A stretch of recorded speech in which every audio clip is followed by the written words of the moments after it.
What up? Don't forget to hit that like button. Shark Tank, what's up? Y'all know what time it is. It's Talk Shit Tuesday.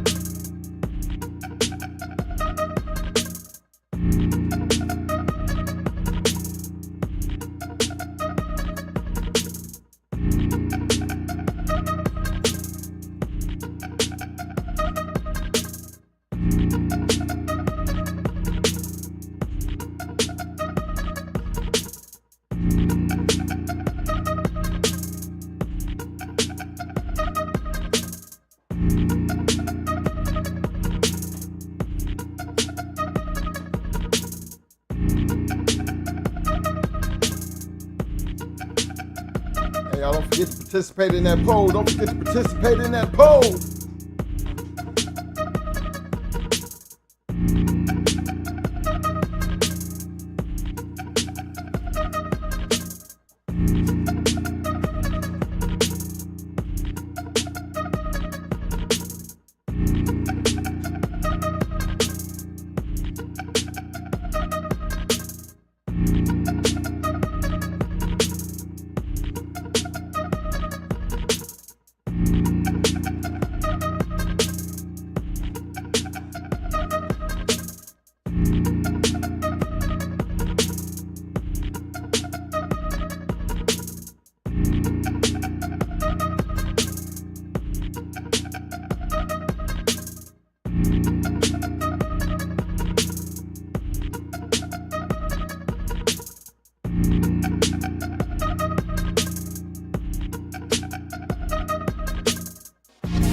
Yeah, big shout out to the Shark Tank. Big shout out to the Shark Tank. Big shout out to all my people out there on the back straight. Y'all don't forget to hit that like button. Don't forget to hit that like button. Don't forget to participate in that poll. Yes, sir.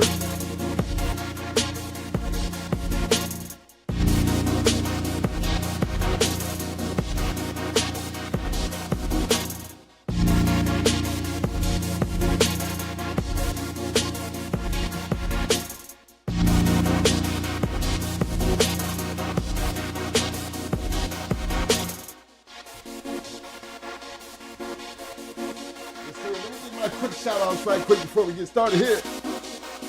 Big shout out to my man CB in the house. What up, fam? My man Double M Desbo in the house. Bite down and shake that like button. I see you, fam. Johnny 5 in the house. What up, fam? Yo, my man. 614 in the house representing. What up, fam? Swamp Thing Melee's in the hills. What up, fam? Big shout out to my people. Royalty Kennels in the house. What up, fam?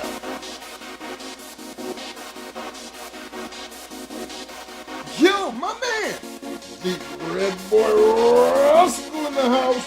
What up, fam? Big shout out to my man, Mr. John Pedigree. Yo, the almighty ones in the house. What up, fam? Shout out to Positive Dog Man in the house. What up, fam? Big shout out to Pitbull and Prospecting in the house. What up, fam? Big shout out to my main man, Mr. Derek Lockett's in the house. What up, fam? Oh, man. What up, fam?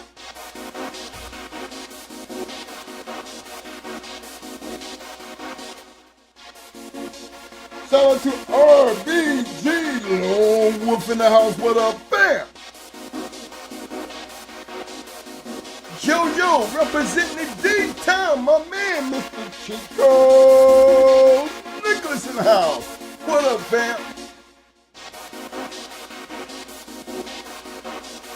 The one and only long-time supporter, the one and only Mr. Dickie Foster in the house.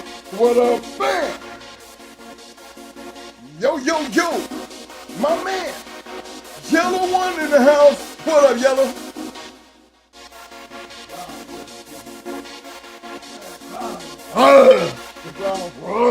Fort Lauderdale D's in the house. What up, fam?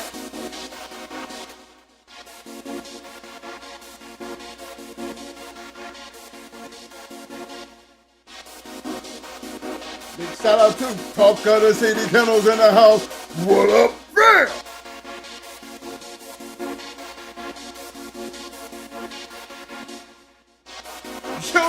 Yo, my man, Mr. Courtney Edwards in the house. What up, fam?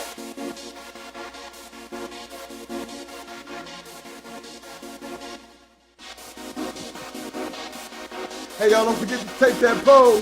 Don't forget to take that poll. No wrong or right answer. We'll deal with that later. Don't forget to hit that like button. Don't forget to hit that like button.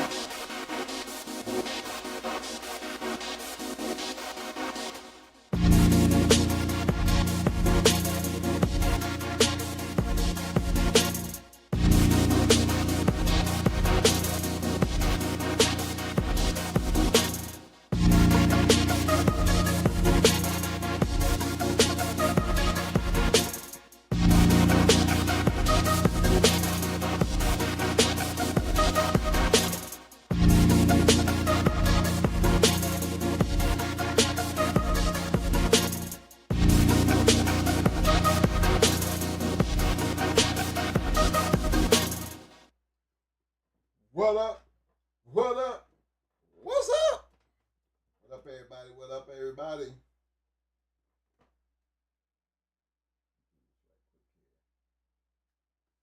I see you. Can you see me? Yeah. Big shout out to everybody showed up tonight. Big shout out to the Shark Tank. Big shout out to all my people on the back street.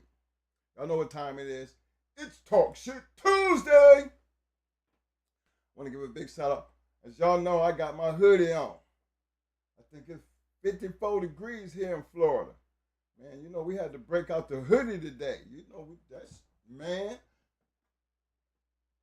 Hey, big shout out to all my people up north. I know y'all getting that little snow thing. This is about that time of the year. You gotta love it, right? I know.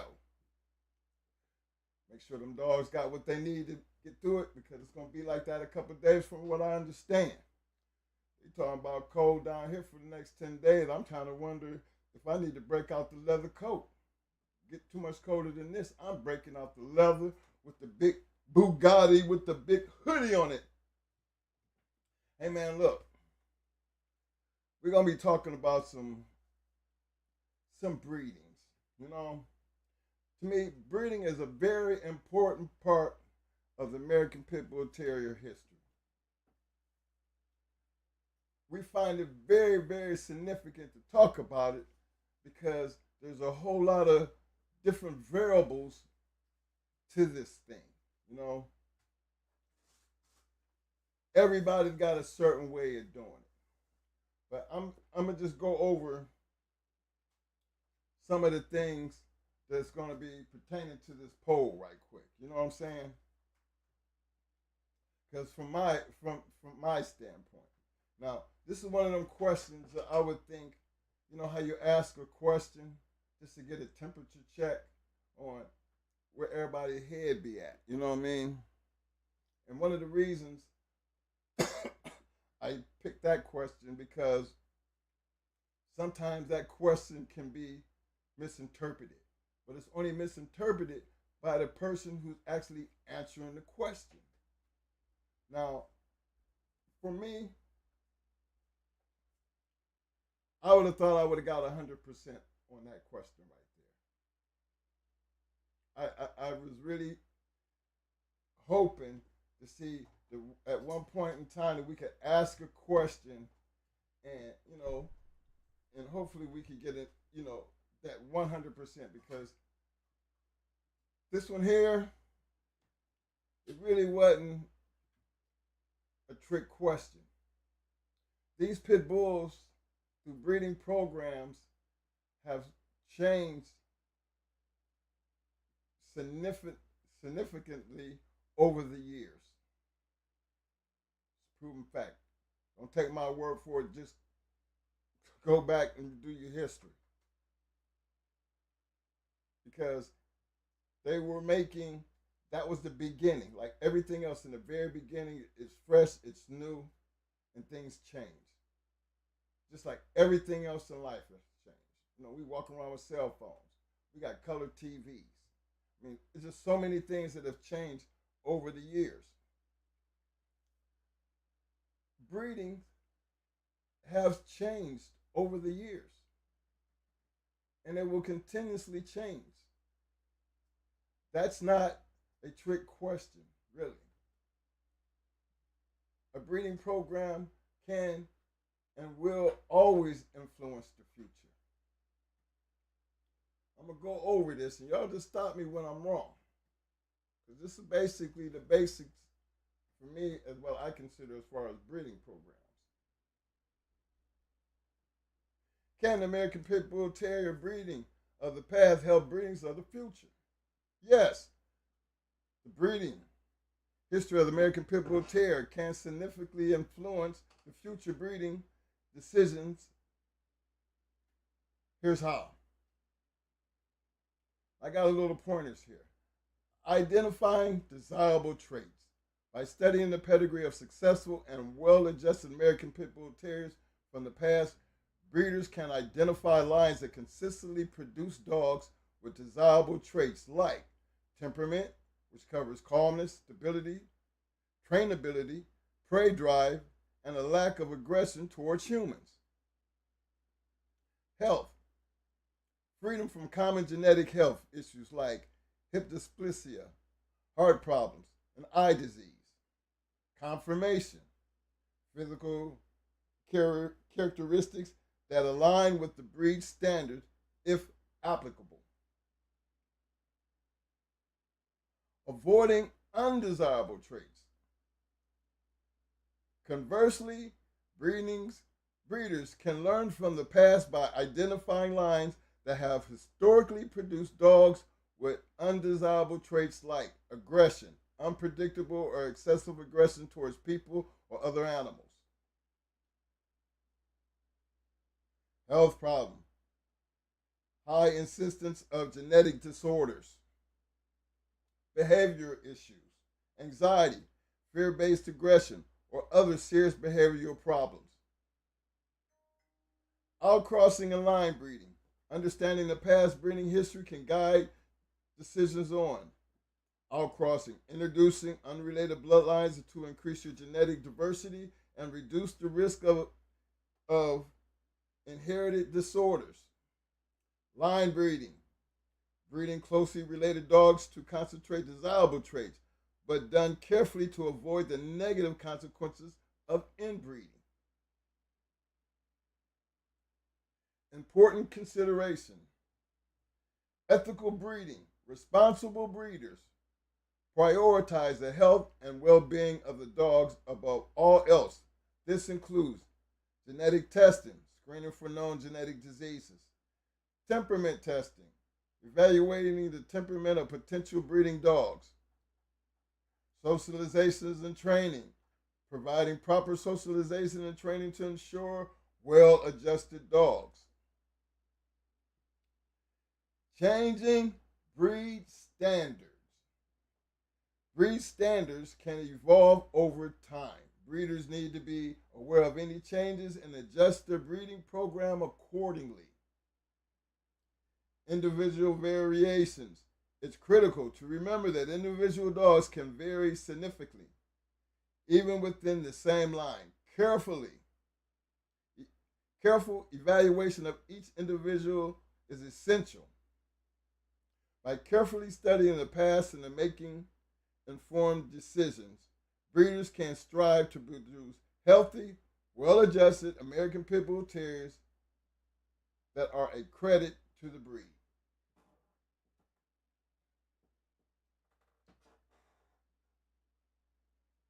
To me, if I was a breeder, and I'm even if I wasn't, just say I'm a dog man, and I'm trying to find what I'm looking for. This list for me covers everything as far as American Pit Bull Terrier, regardless of who's doing what. Doesn't matter. All of us are going to be somewhere dealing with this as far as breeding dogs. And those breedings will always affect the future. Now, there's a whole lot of things that play into that. Who's doing the breeding? You know, if you're doing the breeding, you're breeding for your own purposes. I think that one's self-explanatory. And how you breeding, what you're breeding for, conformation traits, all that is all listed in there. Now, if we all looking at this as, to me, everybody's on the same playing field. This doesn't make one better than the other. You know, we always talk about our purpose. This little introduction to breeding covers our purpose. But the same thing covers if you're trying to do the right thing. It's just all based on what your needs and your wants are. Doesn't make one better than the other. It's all about your purpose. And you, the individual, as it states, it's up to you to make the decisions based on what you're trying to do. So when we go over and we talk about the things we talk about, because y'all know what we talk about, these things that we look for and back in the day in our breeding programs and some of the people in the past, because we didn't create this, they did. And everybody was always working to create the best product as possible. When I asked that question, I would have thought I would have got 100%. Because I don't understand how this breed would have ever been able to even move forward if we weren't changing, if things weren't changing, if dogs weren't getting better. Regardless of what the situation was, this is always going to continue all the way into the future. Yes, breeding programs will change. But regardless of what you choose to do, it doesn't make one better than the other. Because it's all about the decisions that you make on what you want to do, and you're going to still fit into this criteria of breeding based on the decisions you make when it comes to your breeding program. Because when it's all said and done, the quality of the dog is still going to fall on the breeder and the person who's handling the dogs. You have to make the dogs become what you wanted to be. And that's the good thing about breeding. Because when we sit down here and we talk about breeding programs, we only tell you and show you things that have already been done. Because once it's already been done, you guys get a chance to see the results of the of the formula. It's the results. See, we're dealing with the past at that point. And when you're dealing with the future, you don't know what it looks like. You won't know what it looks like until that time comes, because your future is going to eventually become your history, your past, and only then will you be able to know the quality of your work. And understanding that, man, please understand this. Does not make one better than the other, regardless of what you do. It's always still going to boil down to the dog. And I felt that was so important because I heard so many, what makes you better than other? Hey, there is no such thing as when you're doing what you're doing about making one thing, who making what, and who's better than what. From where I come from, and I'm only telling you this because I'm always going to be talking about the past. And you know, when we talk about the past, you get on the damn bus and you go back here and you take a ride and you put yourself in my shoes. The quality of the work is always going to be shown in the dog. I don't see how in the hell that's going to change regardless of how far in the future this goes. I don't. We always looked at it like the product of the work, being competitive. That's what it was all about. It wasn't about the breeding program. It was always going to be about the dog. Breeding program was just a means of getting to the product for competition. That's all. So I don't want to get it twisted when I keep hearing what makes what we did back then better, like it makes us better than what y'all doing. That should never ever become an issue because again, there's nothing in what I just showed you guys that us as dog men are not doing when we're sitting here breeding and maintaining these dogs, regardless of what you're doing, how you're doing it. That's not supposed to be the question. That's not even supposed to be the issue. Because we're all going to be doing these things right here. Now, as the greenhorns, the ones that's new to this, the ones who actually click that no button.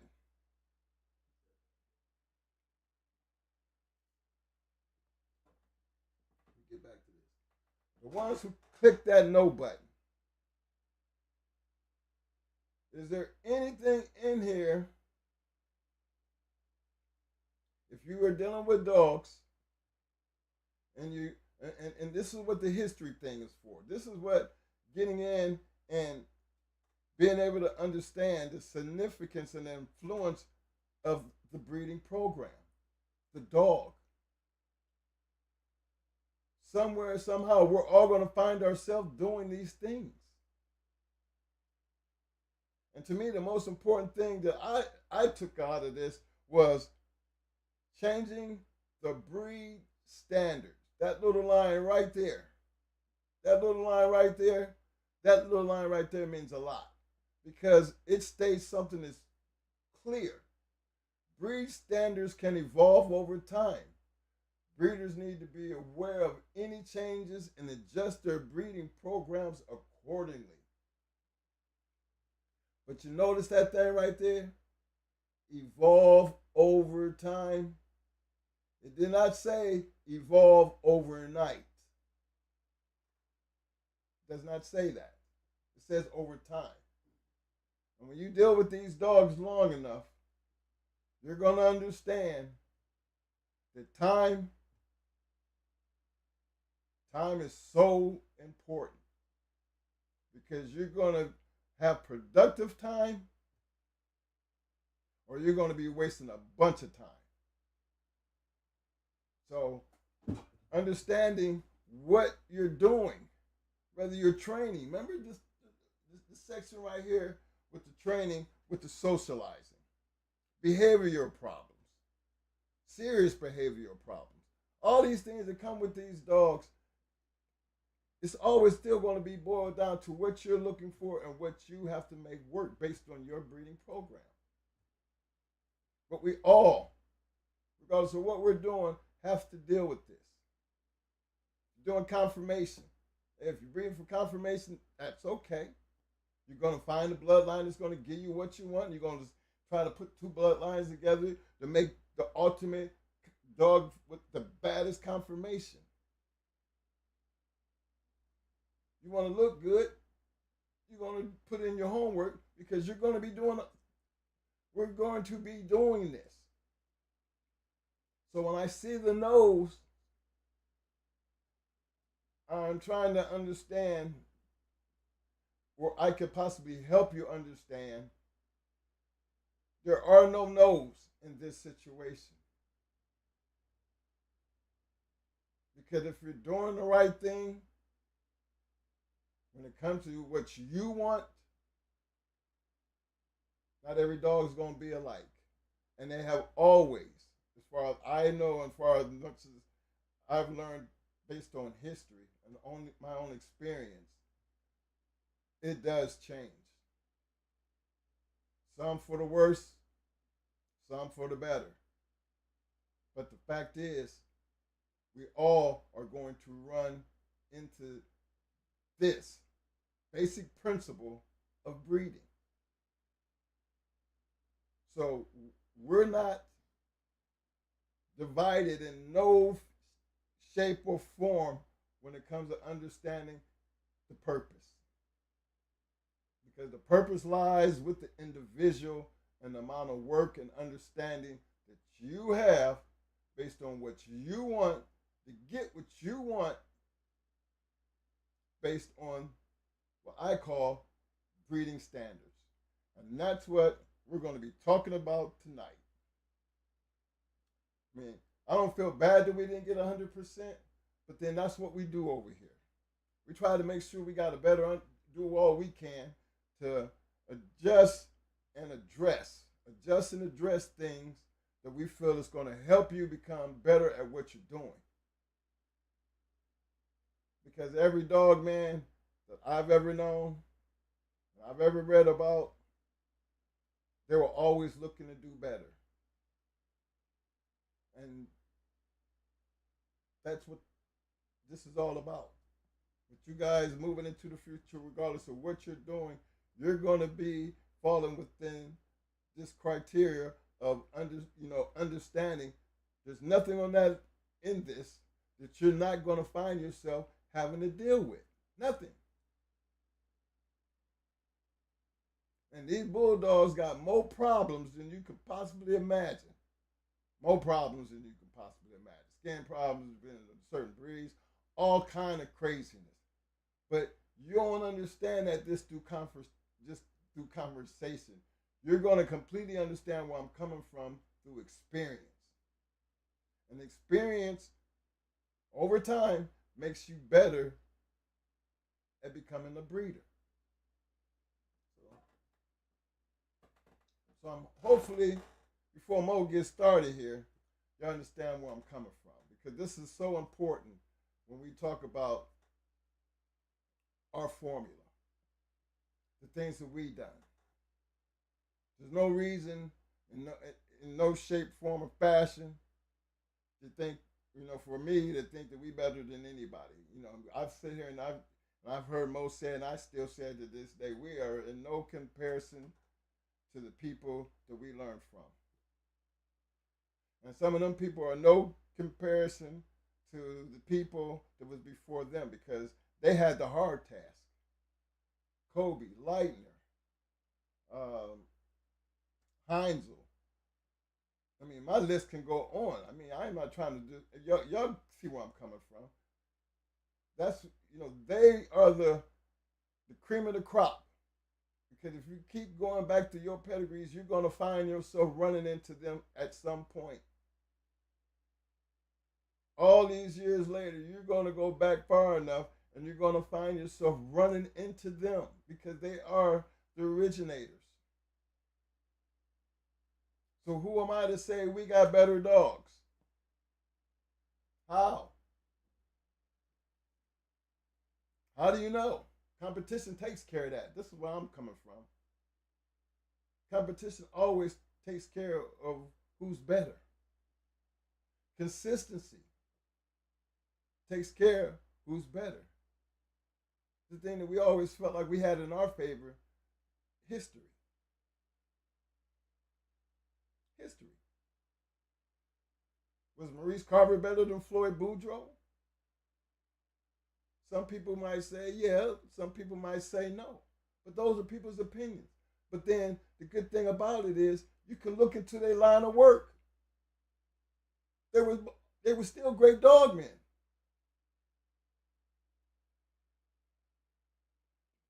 Look at their product. Can we say that about Earl? Yeah, we can say that about Earl. Mr. Tudor and Mr. Kobe and Mr. Leitner, and look at all the things that they did together as individuals. But look what they did together as individuals, but look at the things that they actually done together. This Bulldog game has always been like that over the years. I mean, look at our formula. Our formula consists of a lot of people. And I hope your formula does too. Because that's what this is all about.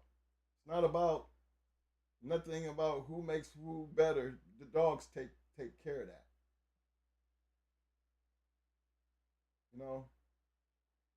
When your future gets to where it needs to become your past, your history, let your past and your history speak for itself. That's all. And that's why I'm going to turn this over to Mo, because he's going to get into what it looked like in the past and what he sees in the future. If he was going to do what he does, because he understands the breeding program, Mo understands the formula.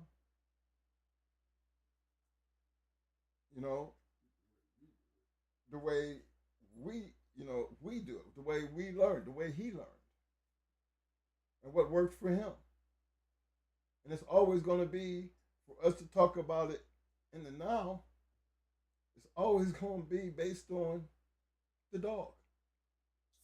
So, again,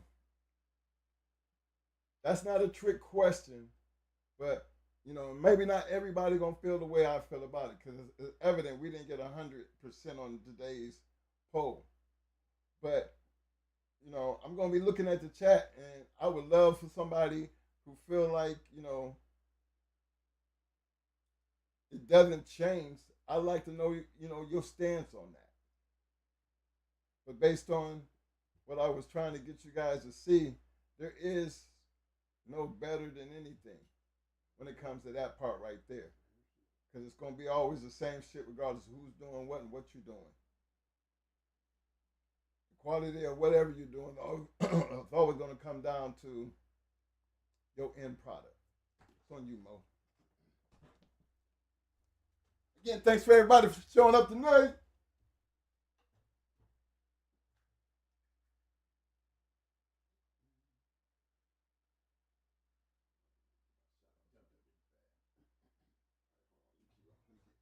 Hold on before you get in. Let me get my shout outs out the way. I can go ahead and close this, or are you going in here? You're just going to work on your own. The thing is, now you got to do that because now I got to plug it in here and it's going to stick out.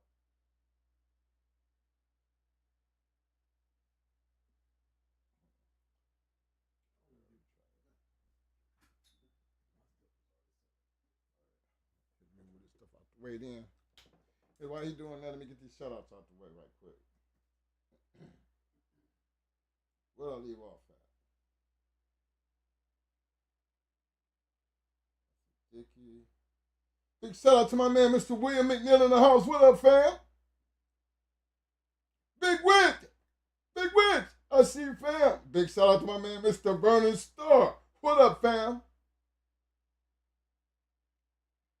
Uncle Willie. What up, fam?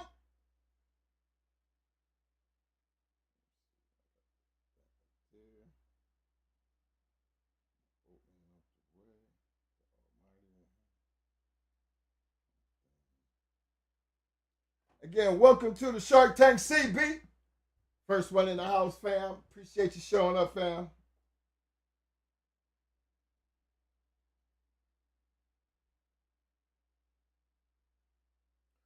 Pony! What up, fam? Long time no see, fam. 517 SEK. What up, fam? The insane honey badger in the house. Yo, yo, yo. Big shout out to my man, Marcel Shepard in the house. What up, fam? I want to give a special shout out. Where he at? My man, Cuban dude.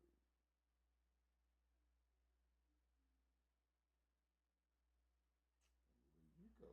Hold on, let me find you.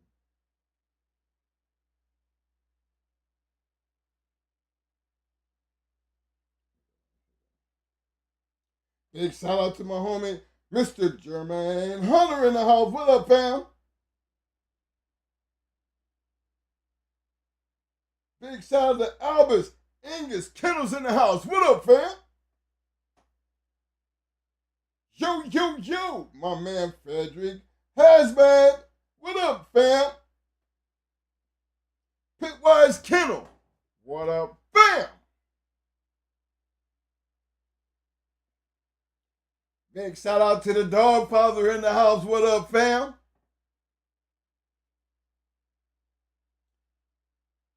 Eight Wire Racing in the house. What up, fam? I think I got everybody. Let me see. I just want to make sure I didn't leave nobody out. Spike Brother Kennels in the house. Yo, yo, yo. What up, fam? And another big shout out to my Cuban. You know who you is. I was trying to find your name, but you know I'm going to give my big shout outs to my Cuban people. What up, fam? Don't forget to bite down and shake that like button. Let them know Double M does move. Freak Show Kennels. I see you, fam. Triple star of the American Pitbull Terriers in the house. What up, fam?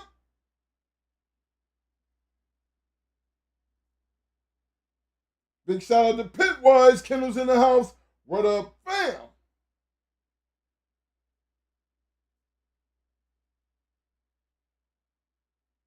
I think we got everybody right there. And then a big shout out to all my people out there on the back street. Y'all know what time it is. Don't forget to hit that like button.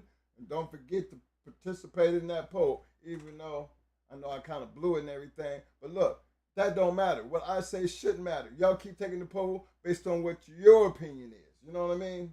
Do that.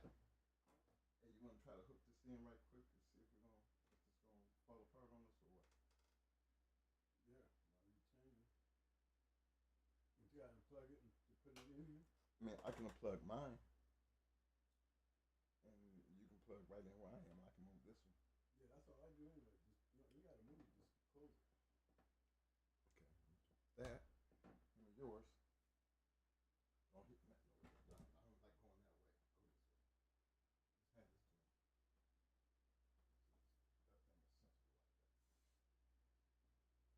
That thing is sensible like that. I hate when they got crazy on me.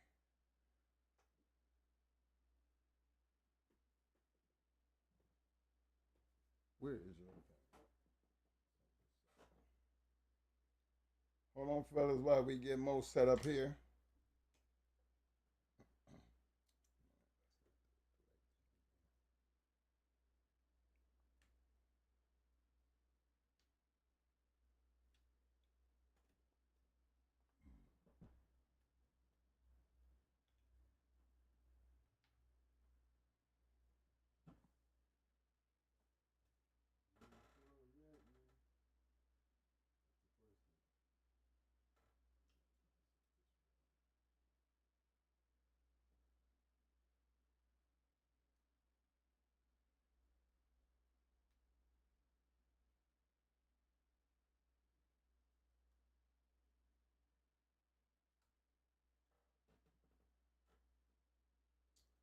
We still moving in? Are we in? All right.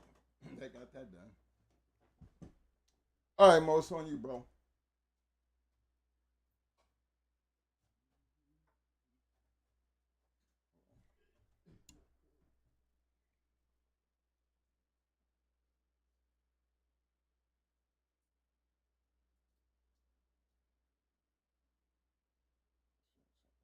I missed somebody.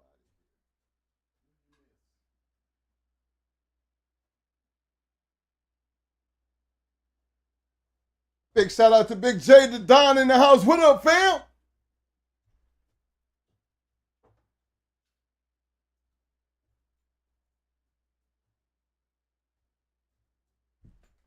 What up, everybody?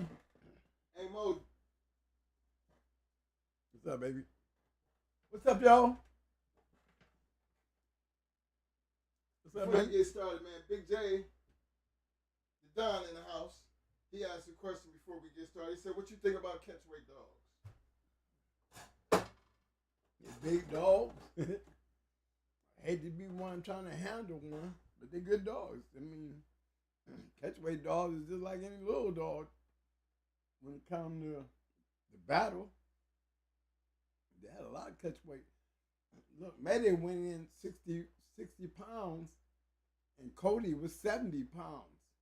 See, that's what, I got to remember when Mayday went for his grand championship, he was on a dog 10 pounds bigger than him. Because catchweight is just that, catchweight. So, you're getting up a lot. And then, it took maybe a little bit to get him, but that's a feat. That's a feat. That just show you what kind of bulldog he was. It wasn't no walk in the park, that's for sure. Especially 10 pounds uphill. But yeah, catchweight dogs is just, it's anything you bring, you know what I'm saying? I think the weights, it's such a factor that you have to have a really good dog to be a catchweight dog. You know what I'm saying? And that's what I see about catchweight. Because catchweight is just that. You might come in there 61 pounds, you might be going into a 75-pound bulldog. Can't. That's what catchweight is. You bring your best weight. So, I'm not a fan of catchweight because I don't handle big dogs.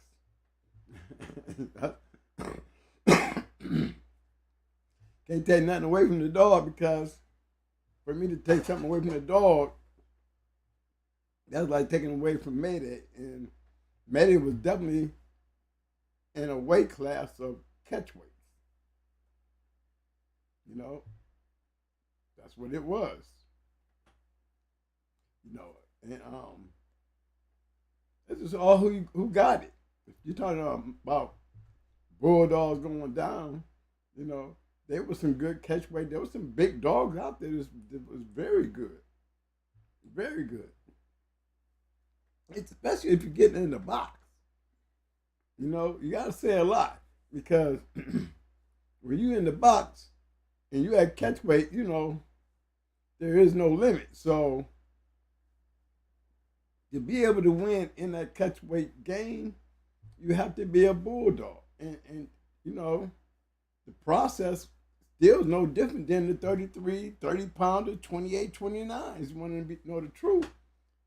You know, the disadvantage is more up in the weight than lower in the weight because we can match weights down that way. You about to bring your 28, better make the weight of 28. You bring in 30, you better make weight of 30.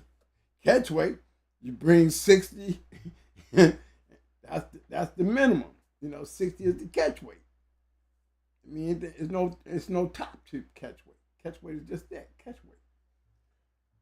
I want to give a big shout out to Scratch Line News in the house. What up, fam?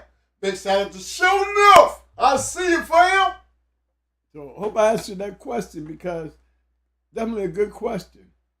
But yeah, you want to make sure that when you're dealing with a catchweight dog, you know, it's hard to test them unless you got a yard full of catchweight dogs. Because in that real bulldog game, you know, catchweight dogs, boy, you have to really be ready to put one in because to have a catchweight dog over an hour, boy, oh boy. You in a dog fight. You're in a dog fight. And Mayday was in a dog fight with Cody. But he was fighting 10 pounds uphill. Took him a little time to get him. But, you know, a 60-pound dog beating a 70-pound dog with all the adversities Mayday had against him to do that, you know, Mayday was a bulldog. And so was Cody. He just, with all that weight and size, he couldn't beat a great dog. So that's what made Mayday such a great dog. You know, his adversities and is able to win because Mayday beat Cody giving him 10 pounds, but let's not talk about Cody for number 5. Let's talk about the 4-time winner he got for number 3, Catchweight. He's a 4-time winner, Catchweight. Okay, so when Mayday beat him, I mean, this 4-time winner had this previously beat 4 catchweight dogs. You see what I'm saying? Mayday going for number 3. So that means he didn't put in 3 good matches on catchweight. So that's 7 catchweight dogs and just those 2 dogs in that match. So you can't say we running short on catchweight. Right? Come on, y'all. You can't say we was running short on catchweight. And then you got number 4 with Buddha. Buddha was the grand champion.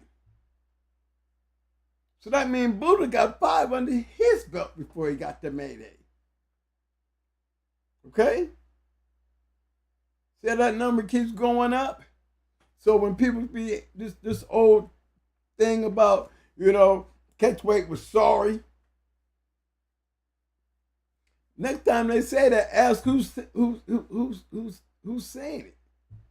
Because if you ask me, I don't think the game was running short on catchweight dogs. Or we wouldn't have a grand champion Mayday. And Mayday wouldn't have been able to beat a 4-time winner and a grand champion. Okay? That's what I'm saying.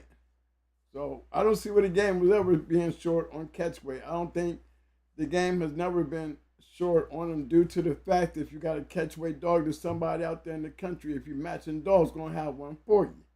And it seemed to happen that way. So, you know, that's coming straight out to me for everybody who frowns at the catchweight dogs like they wasn't no catchweight dogs. You know, there was great catchweight dogs. Very good catchweight dogs. May they beat some good dogs. Can't downplay him talking about, man, they didn't beat shit. How do you, now where did you get that one from? You know what I'm saying? You listen to too much bullshit, you start asking those type of questions. You know what I'm saying? And it really is not making you look good to me, because I'm looking at you like you can tell you green or you listen to everybody that don't have nothing to say. It's one or the other. You know, not knocking you because, you know, your thoughts is that way, because it's not your fault. It's the people that you're around that give y'all these fucked up, stupid stories, you know, act like they know what they're talking about. Hey, I want to give a big shout out to Show Enough. What up, Show Enough? And big shout out to a newcomer in the house. Welcome to the Shark Tank. And Stones in the house. What up, fam? A big shout out to my man, Young Rock Surrock in the house. What up, fam? And you got a question from my man Chico Nicholas. He said, what's the best match you ever seen, Twam?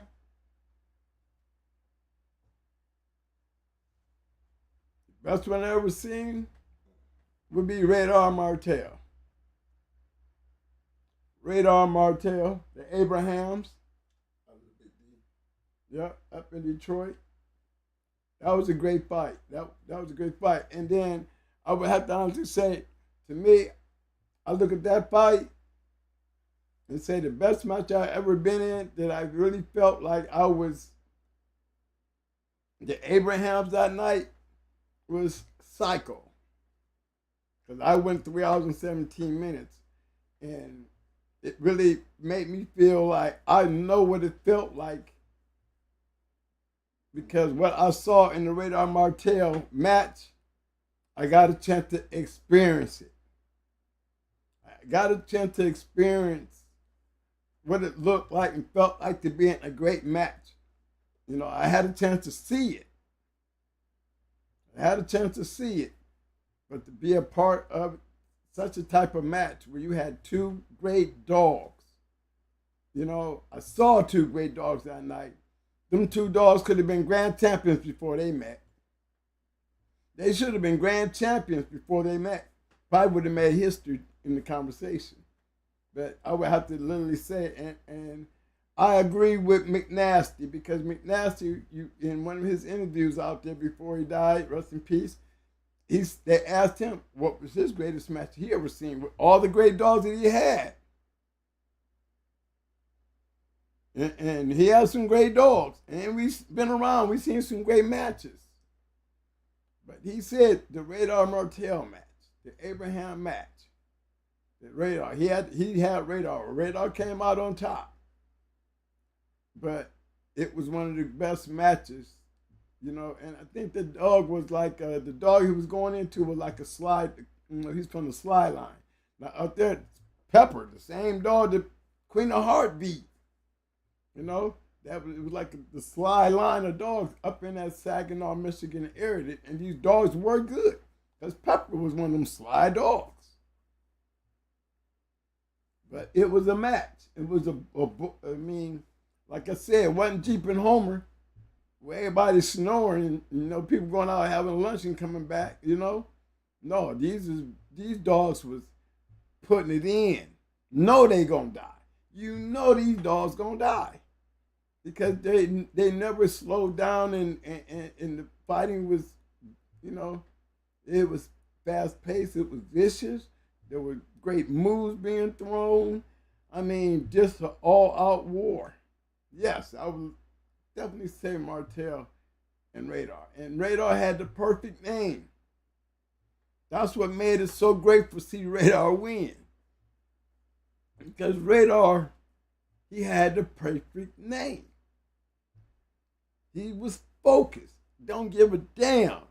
He was going to come out that corner plain and simple. It was just obvious. It's just a matter of time. And you got two dogs going, but Radar, every one of his was, I mean, it seemed like he just, it's automatic. He's one of them kind of just look on around there. You know, he's just getting his view. They don't mind him looking around looking, because he's going to look back, see which way he going to get, how he getting there. As soon as you swing him around, he's focused. He's in there just like a radar. He didn't already locked in on his target. And when he come across there, he really punched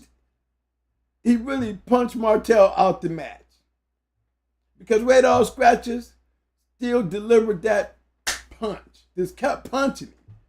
Talking about we deep into 2 hours something. It's vicious fighting. But the scratches, radar just kept punching. Bam. Martell, good scratches. But he was getting punched. Radar had a target, and he hit his target every time. And it really did affect Martell. Because when you got 2 great dogmen in the box, and it's all about the handles now, you seeing some of the greatest handles that you could ever ask for. They can talk all this shit about Don Mayfield and all. Look here. I'm pretty sure they had their days of the game. But the dogs that I'm seeing, y'all, I would have loved to live in the area with the dogs that I've seen. Because, and look, give me a Jeep of today. The Jeep of today, he slipped Angus. He did slip Angus. You know what I'm saying? There was another he missed. He missed the Bishop boys. The Bishop boys.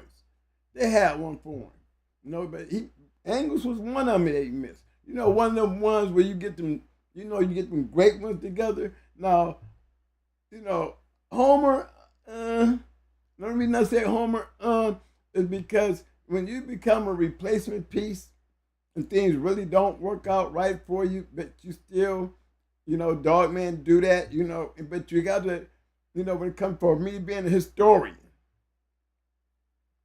and you want me to, give this hurrah over Jeep beating Homer, there's factors in there to me to be like, you take them factors out, you know what I'm saying? I might have seen something a little different.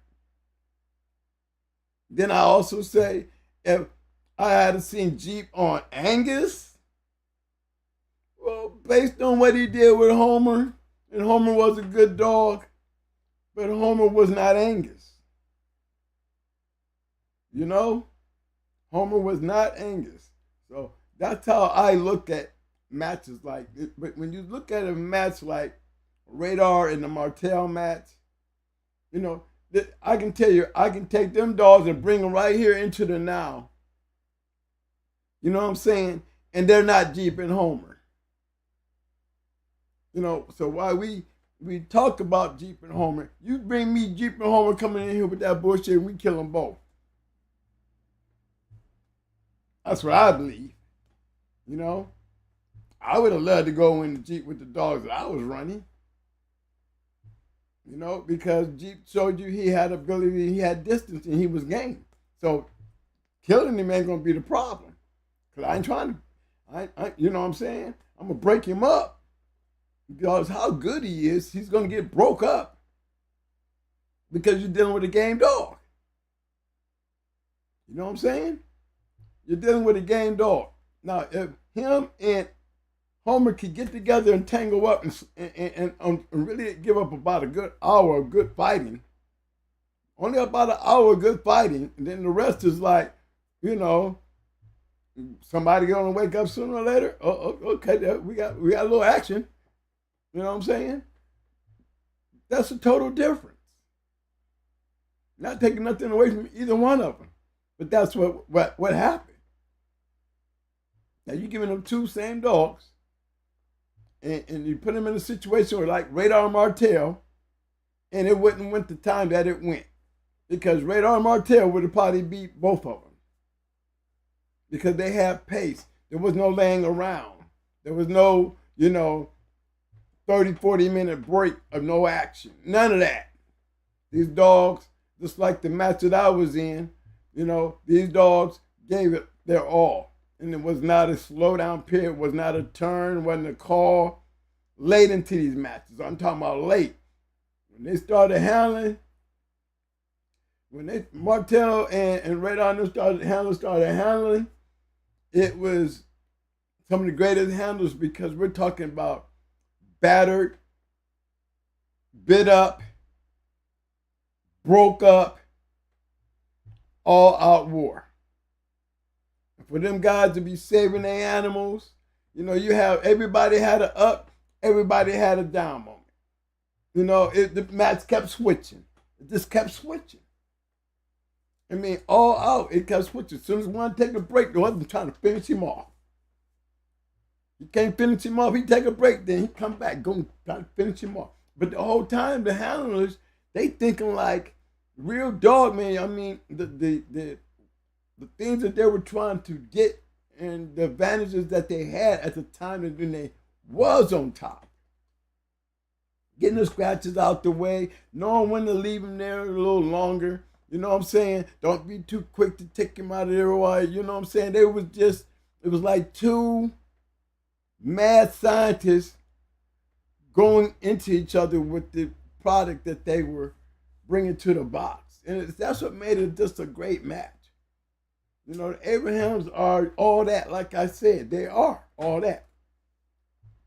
And they're very good dog men. So it was a good match. But I feel like that I had the experience to be in one of those type matches. If those who had been there, had seen it, you would have probably threw that up there with the Radar Martel match as I have because, it was an experience in a great match. And the last time I saw a match that great was, Radar Martel.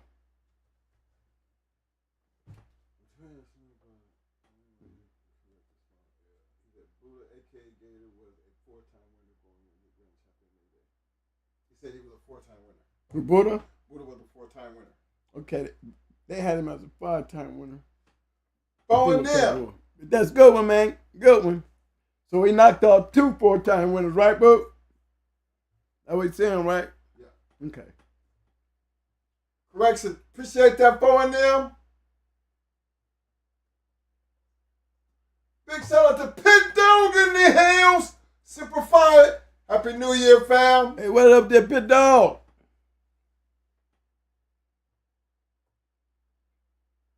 Big shout out to Eli Monster in the house. What up, fam? Big shout out to Mr. Johnny Rocket in the house. What up, fam? Welcome to the Shark Tank, Mr. Johnny. Johnny Rocket. Hey, he got a question, too. Mm-hmm.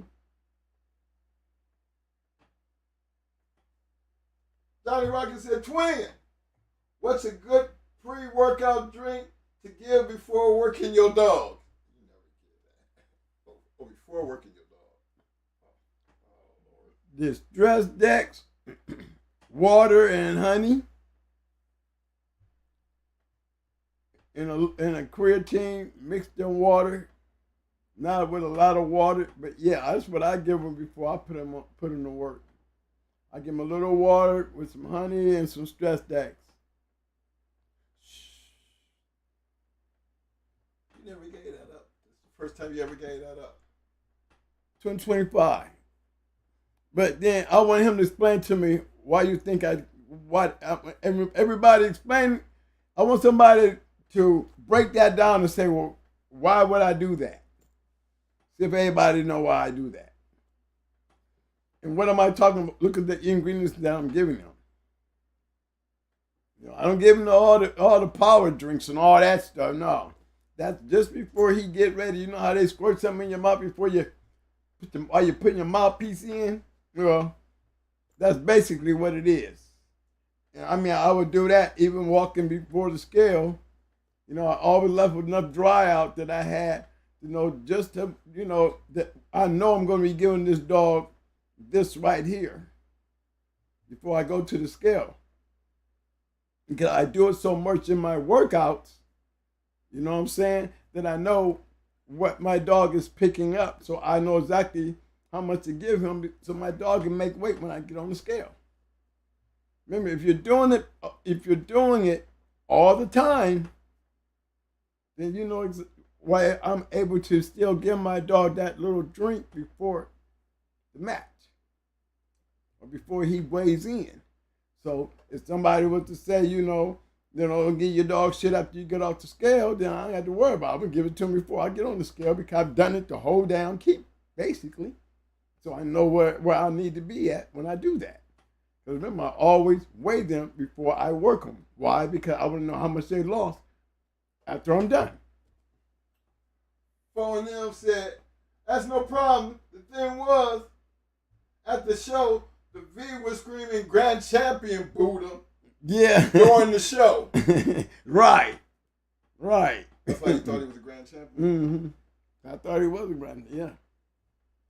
You're right. Hey, my man Eli Monster said he never used honey. Why would you do it? The reason why I used to do it because I wrestled. And I played football. And I had to cut a lot of weight when I wrestled. And the only thing that I would get before I got ready to go into that match to give me my energy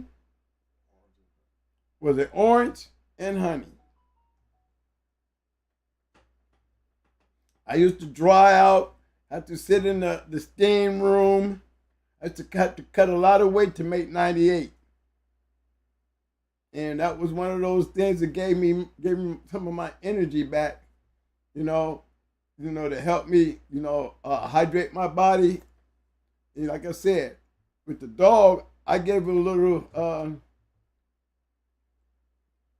little carbo fuel mixed with that stress dex. And stress dex is electrolyte. So that was my main thing as far as that, because I did the same things to the dogs. And to me, I never seen my dogs run hot as fast as y'all dogs. The dogs I've seen out there run. I'm a pace man. So I always felt like that was, my masterpiece towards my dog being able to maintain a pace, because remember, I just didn't do it match day. I did it every day. You know what I mean? So it's always like my dog was coming in with something to burn from the giddy up. I always took that as, that little energy to burn. And I used to turn that honey up, y'all. And I give my dog a good taste of that shit. He loved that shit. They all loved it. So I think it was just a source of energy. Electrolytes is a source of, I'm dried out. I was dried out. I drunk me a Gatorade before I jumped out there, but sometimes I wouldn't even touch the Gatorade, and I just stuck with me an orange and some honey. And believe me, I was bad. I was good. But I had such an advantage, but I was always cutting 10 pounds to make 98. I used to really have to sit in the steam room with plastic on and just sweat. I used to go home at night and take the back of the dryer and put it under my covers while I'm in plastic and turn the dryer on all night, just to burn the weight off. But, doing that and cutting them 10 pounds and making weight, it would just seem like it was a flash of energy that never failed me. So if it worked on me, and it definitely worked on the dogs, because that was a pattern that just never changed.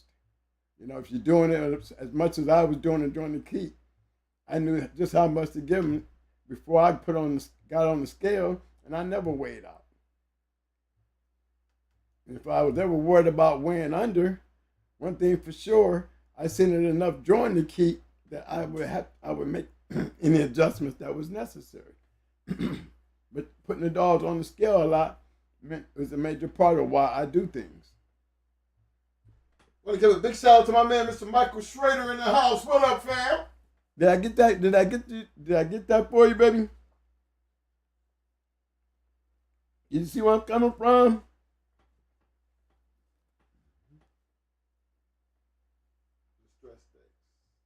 Electrolyte. That's electrolyte. Yeah. I mean, Michael Schrader said electrolyte, phosphorus, salt, potassium. Yes, sir.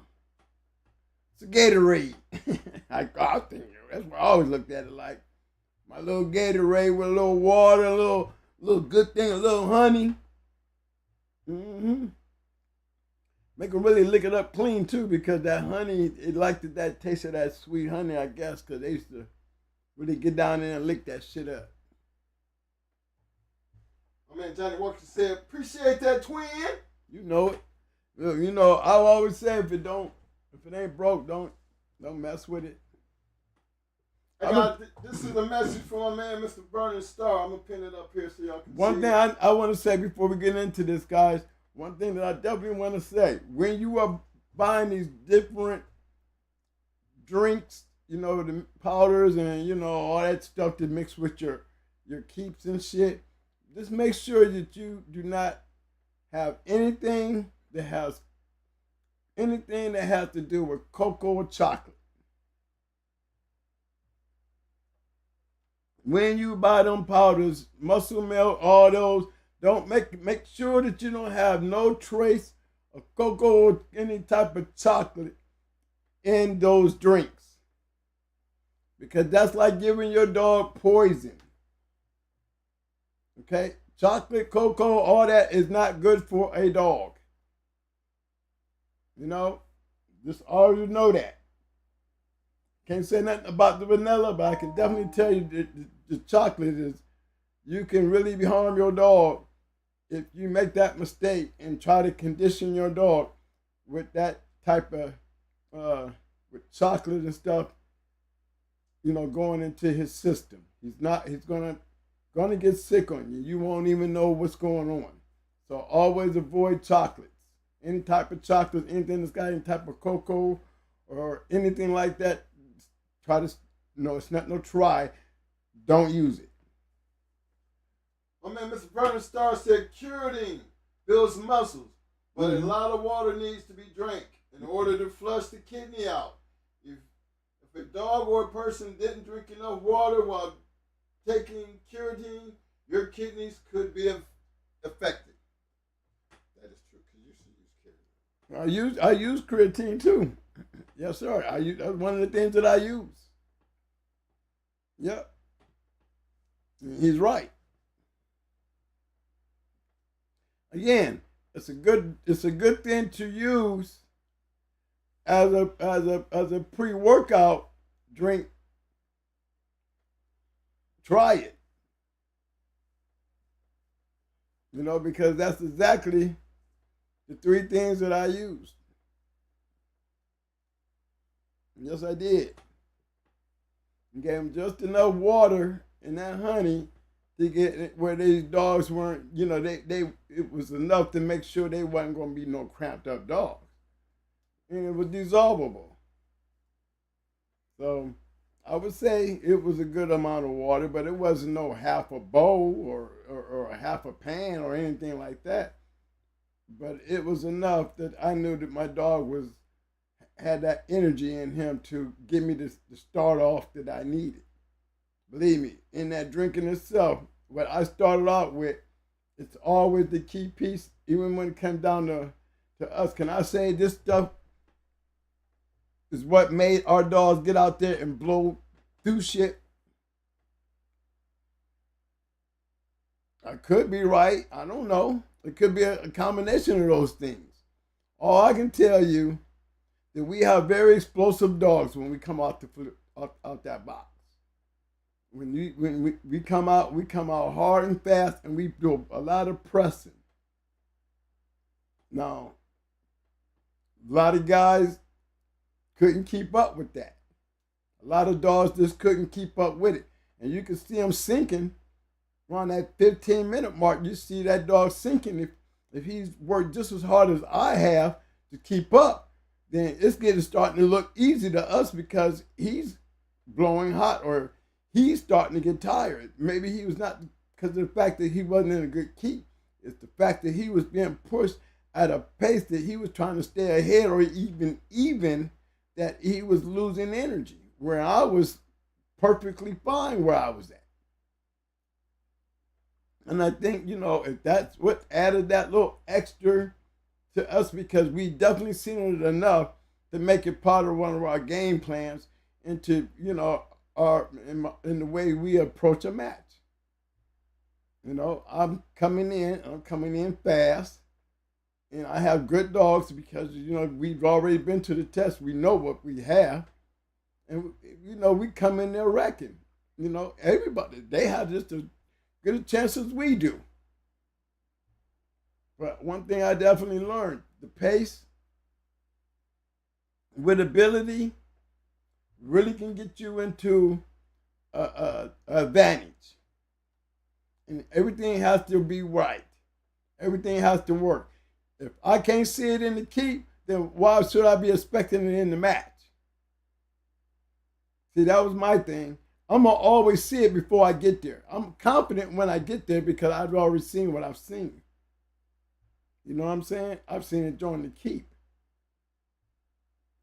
And that's what you look for. And we'll be prepared if somebody probably got the same idea as me, probably the same type of knowledge where he wants to come in with his pace and try to put me in a bad situation. It's not, they got, people do that too. It's just, can they dog, do what he's trying to get him to do? Maybe he can, but maybe it just didn't work on us. Because I've seen a lot of our matches where we're going to bite you down in that pace. It was just one of those things, the type of dogs we use.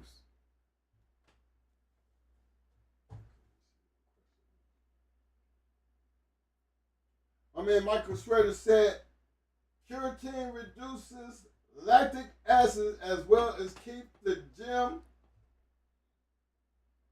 for free. But he's right. He's right. It does all those things and keeps you from running hot. Lactic acid buildup when you start putting that stress on the muscles, and that's what that lactic acid, that's what creates that running hot shit and that recovery.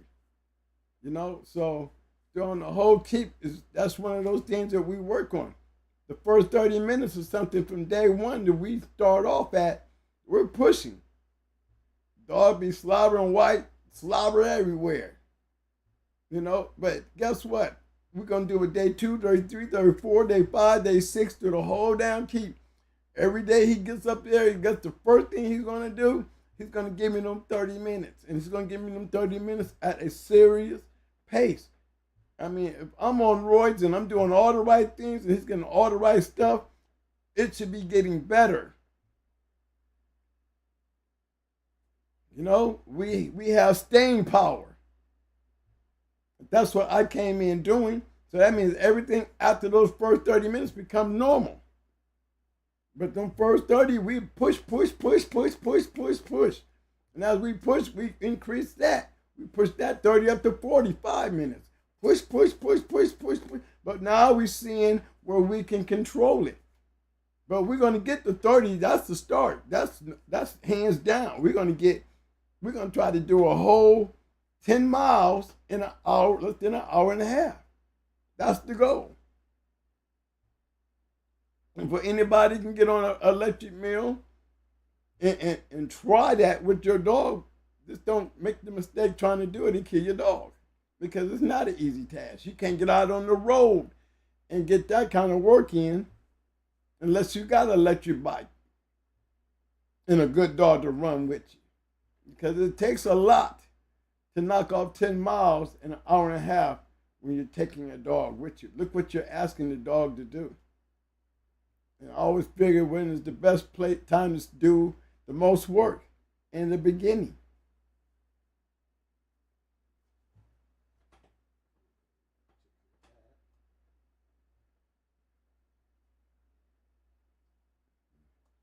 My man Michael Schrader giving up that good information. Lactic acid causes a lack of oxygen. That's where you're getting hot at. You can't recover. Oxygen carries to your blood, all that. You're already losing blood. It takes care of all that. Yes. Go ahead, keep on going, man. You're doing the right thing. Go ahead and tell them.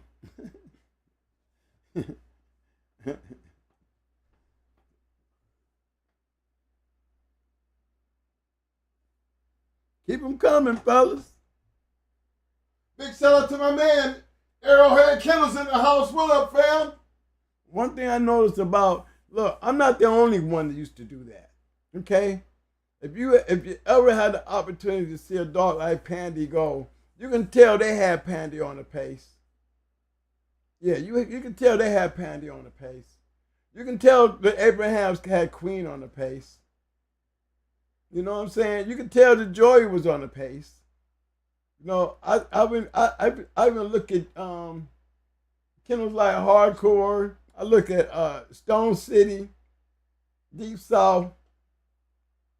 You know, even Mr. Link. I think that's one of their flaws is because their dogs don't be having no pace. I think the reason why we beat them is because of that.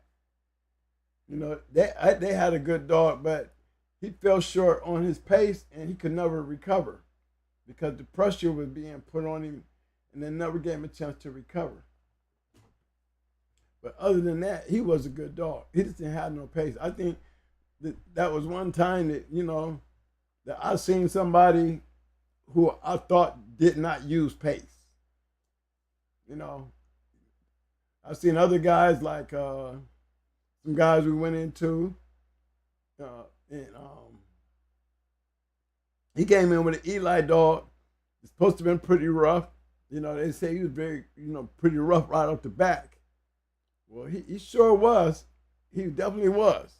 The Hambrick one. You know, he was raw, coming out fast, hard, but there was one thing. If he wasn't on roids, then either that or we were just stronger than him and we had a pace. And because we had a pace, when he had a pace, I guess it really came down to that strength.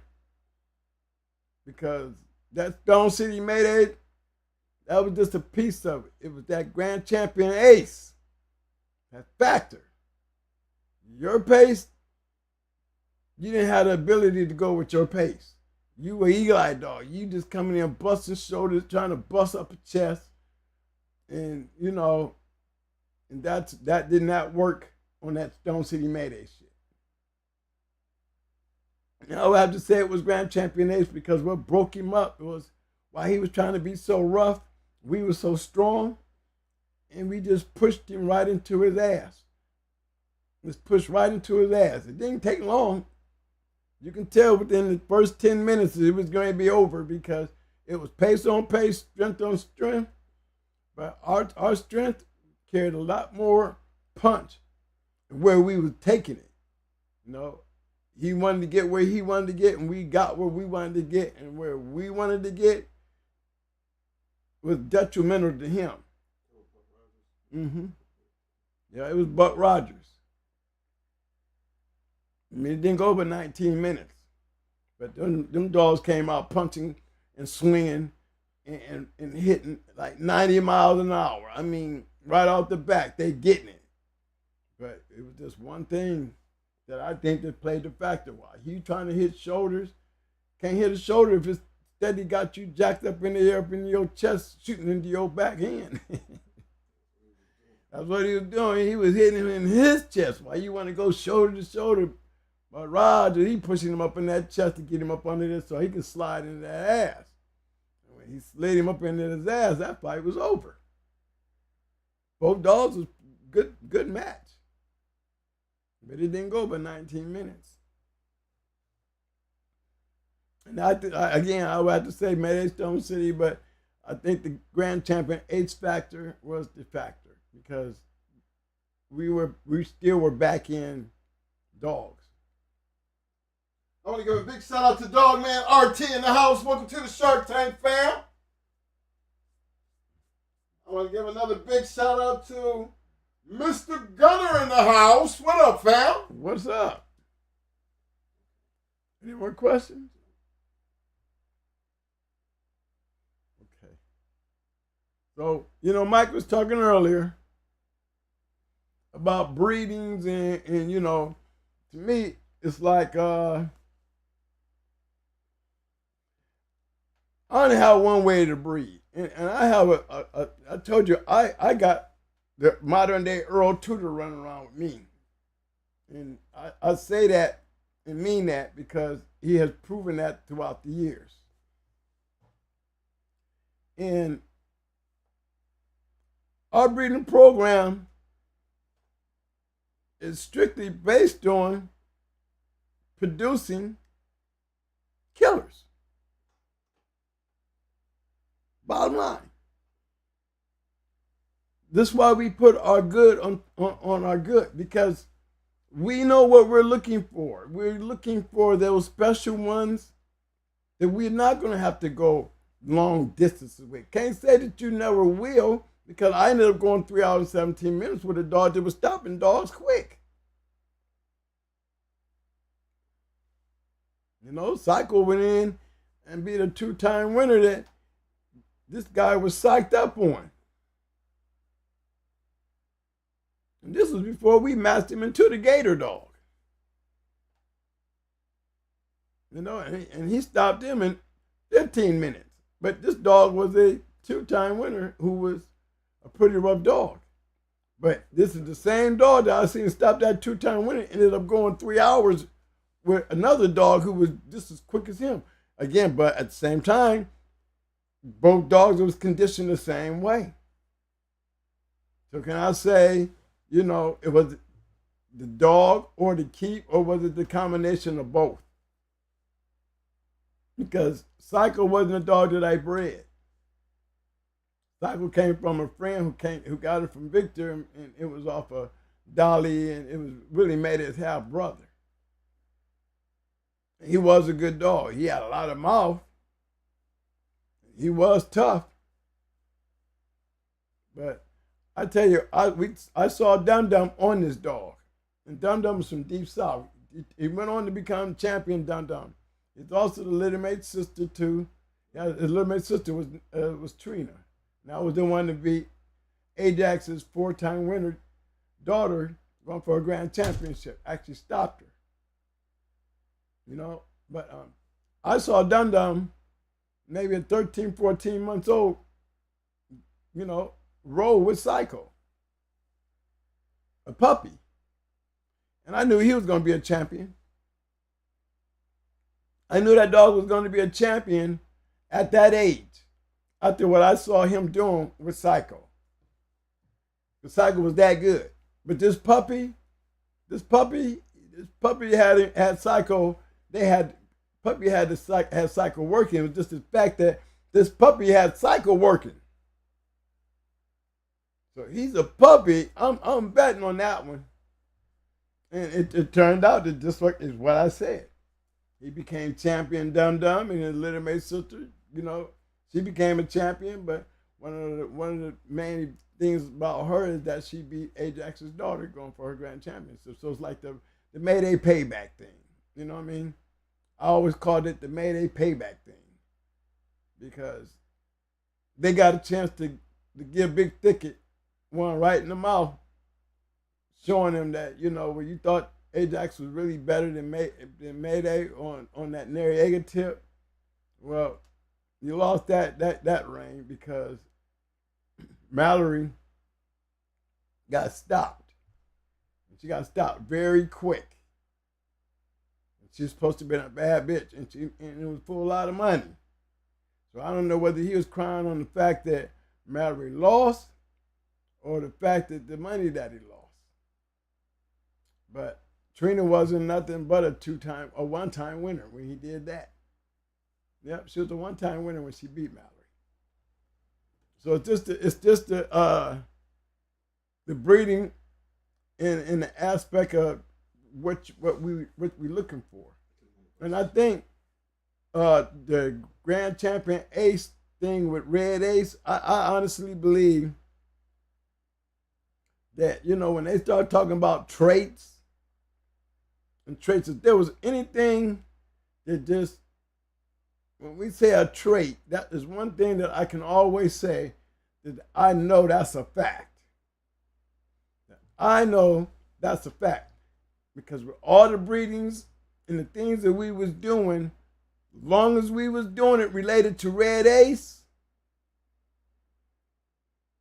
all our dogs, I would have to say 90% of those dogs that made it out there were back end killers. I mean, they would go in there and they would go right in there and they had the ability, just like Ace, to dismantle you very quickly. If you put them in shape and just let them do what they do, they would dismantle you. You would not make it 30 minutes with these type of dogs. You would not make it. Because one, we bite like hell. Two, we're strong as hell. Three, we're running 100 miles an hour. And the other factor was, when we get back door, hit that back door, it's over. Not just one, not just two. It was a genetic trait that kept showing up. Every one of these great dogs that's got growing hard in it that has that trait, you're going to hear it. They're going to tell you it was that back end shit. Whether they had Mayday or Stone City or both. You know what I mean? They carried the back end style. Every one of them. That was one of their major attributes. And now, if we go from Maytooth throwing dogs that's still going in the back end, and then you got a daughter off of Maytooth in Brat that produced the grand champion who was going in the back end. You see what I'm saying? That's a lot of generations. That's a lot of generations carrying a trait that really was the major factor into those dogs being as good as they were. On top of the pace that they had to go with it and the mouth that they had to go with it, you know, you still got those attributes that came with Mayday and Stone City, you know, but there was that trait that stood out over all that stuff that you know that ain't too many other Stone City or Mayday dogs doing what they're doing. So it has to be a trait that carried from back where we were with Red Ace. It came from her father, Grand Champion Ace. It was just a ongoing trait that will show up. So I honestly believe that part, you know, and if you can keep those factors going for you and they keep coming up, and the only way you're going to know, over here where I'm at, I can start pulling them up and showing you. It's because they were winners. They were champions. They weren't just doing it in my hands. No, that's the key. You know, yeah, you can stop and question my work, but my work created the work. But everything that happened outside of me, that came from me on out that way, what you gonna say to these guys? You know, either you a hater or you a person that don't match dogs. Because anybody who match dogs can respect that. If you just stand on the sideline and be a commentator, then, you know, there's much value into that conversation. But for a real dog man that knows what it means to go in there and get beat up that quick, and it's not just happening with the twins, it's happening with guys that's got their shit. And it kept on happening. Generations past me. So I believe in that, you know, definitely believe in that. And I think it carries a lot of weight. My man Michael Strader said, how many times did gameness win for you when the mouth let you down?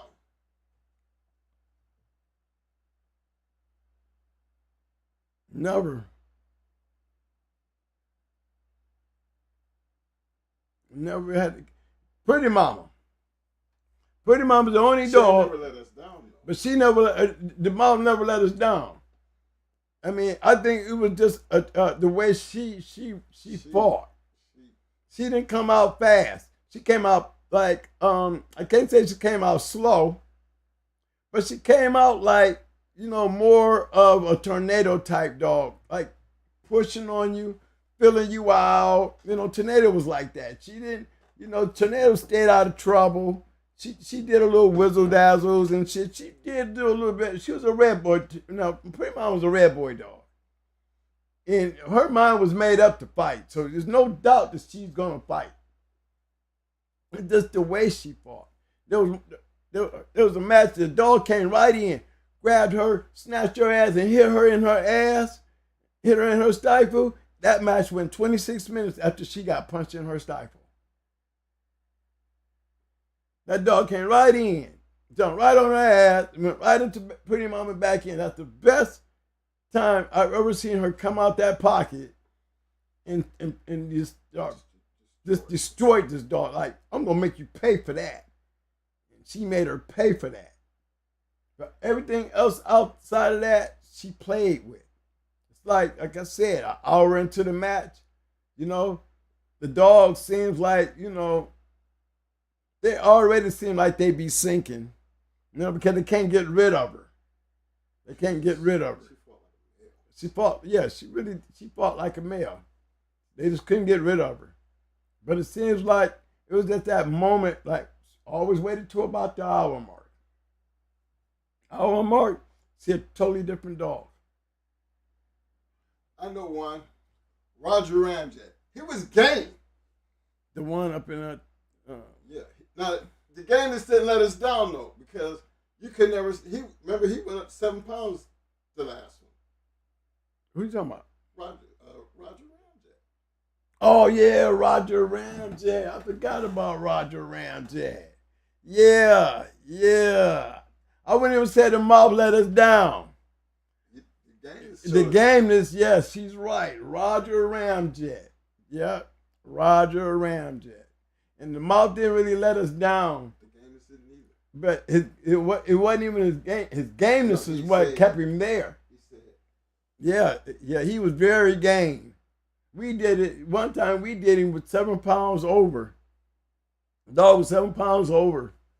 And he really beat the dog up, but the dog, the size kind of started taking over. And, he got, it was just became too much for him. But even in all that, we kept scratching him. Yeah. We kept scratching him.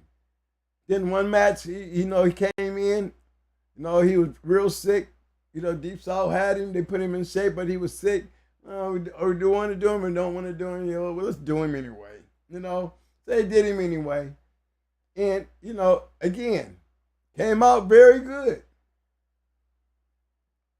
You get close to an hour, that's a lot for a dog that's not in, you can't check all the check marks.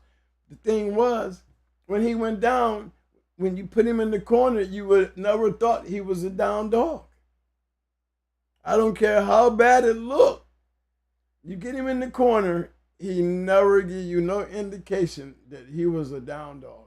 You can guarantee he was coming out of there like a bullet. Now, yes. I know another one. Roger Ramjet. Yeah. Another one, the game is goddess, though. Dusty. Yep, Dusty. That's where it didn't help us. Dusty. It didn't work that night. It didn't work that night. And the only reason it didn't work that night because we was young. There was a lot of things that we missed. When I say missed, it's like we let her lay around in a hole that she wasn't really in hold. The dog that she was on, she was laying there on the floor. But it's like Dusty had her mouth resting on her arm. On the dog's arm. Like, she's laying there, but she's got the dog, this part of her arm, and they both laying there. Now, the other dog's not doing anything. She's just laying there. I swear them dogs laid there down there 30 minutes, 40 minutes. And, and I was scared to touch her because I could have just snatched my dog up because she wasn't in hold. She wasn't in hold because you can see the dog's arm was in her mouth. But me being young, not knowing no better, they're telling me, that the dog is in hold, and if I touch her, I'm gonna fall out. But I'm thinking she's not in hold because I can snatch her up, and I know that she's not gonna be holding that dog.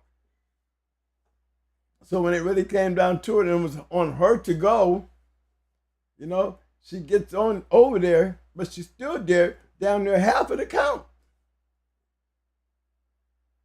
She stood there over half of the count. And this is after this laying there for down there 30, 40 minutes. I mean, really that long. The match went 2 hours and 5 minutes. That happened with us on top. And that happened, yeah, it happened with us on top. We lost, but we won the whole match. It just, when it came down to that scratch, she was a rascal dog. Matter of fact, her mother was Shirley too. Black Jack's grandmother. That's who her mother was. And yeah, she came across, and she was a good dog because that dog was a 2-time winner she beat. Ohio Cash had, that was old Huzzy. And we took all Huzzy had in her because when Huzzy went for her championship, she quit quick. So we know Dusty knocked all the sparks out of her that day. And she was a rascal dog. But yeah, that's where, to me, when everything else failed and you had that to rely on, I can honestly say that's when I started training my dogs to go by that word scratch.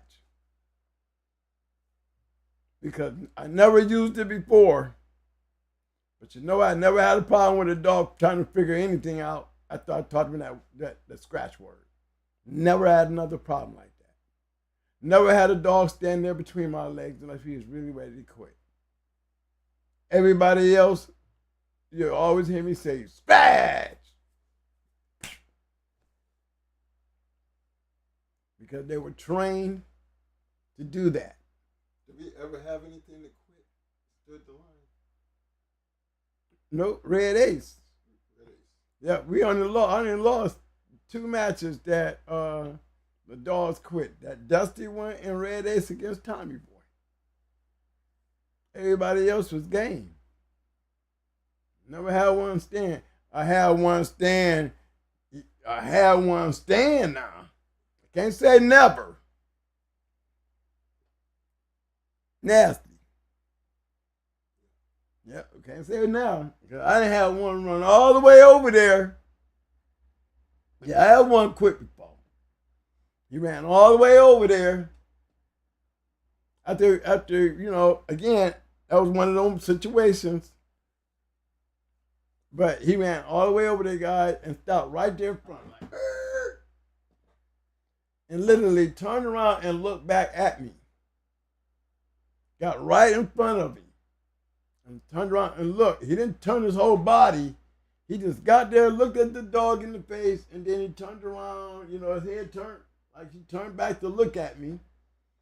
And when he turned back to look at me, he said, "Well, I'm done. Come on back over here to you."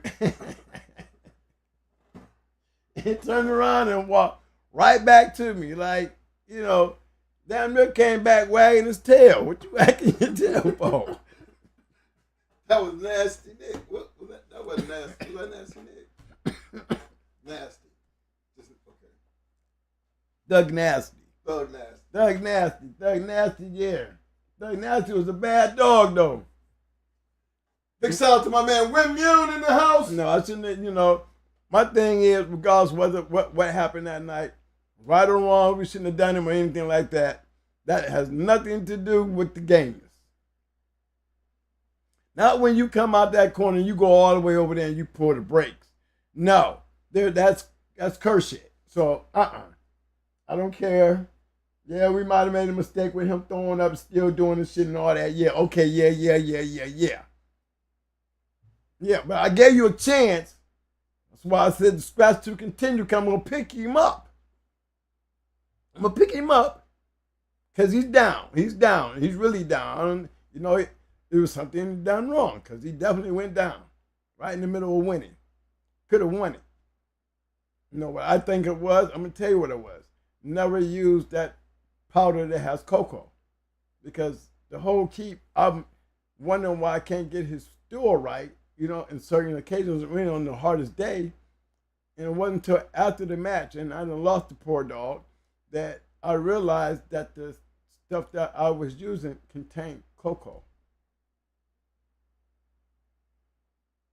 Dogs can't do cocoa or chocolate. And that's what it was. But, no, need to say done. Cocoa ain't got shit to do with gameness. I got you now. I got you on your feet. I got you on your feet. I love you down there a little long. You're a bulldog. You're supposed to be a bulldog. So, look, I got you on your feet. Once I got you on your feet, all you gotta do is get over there and slap him one time and we out of here because I'm already conceding the match.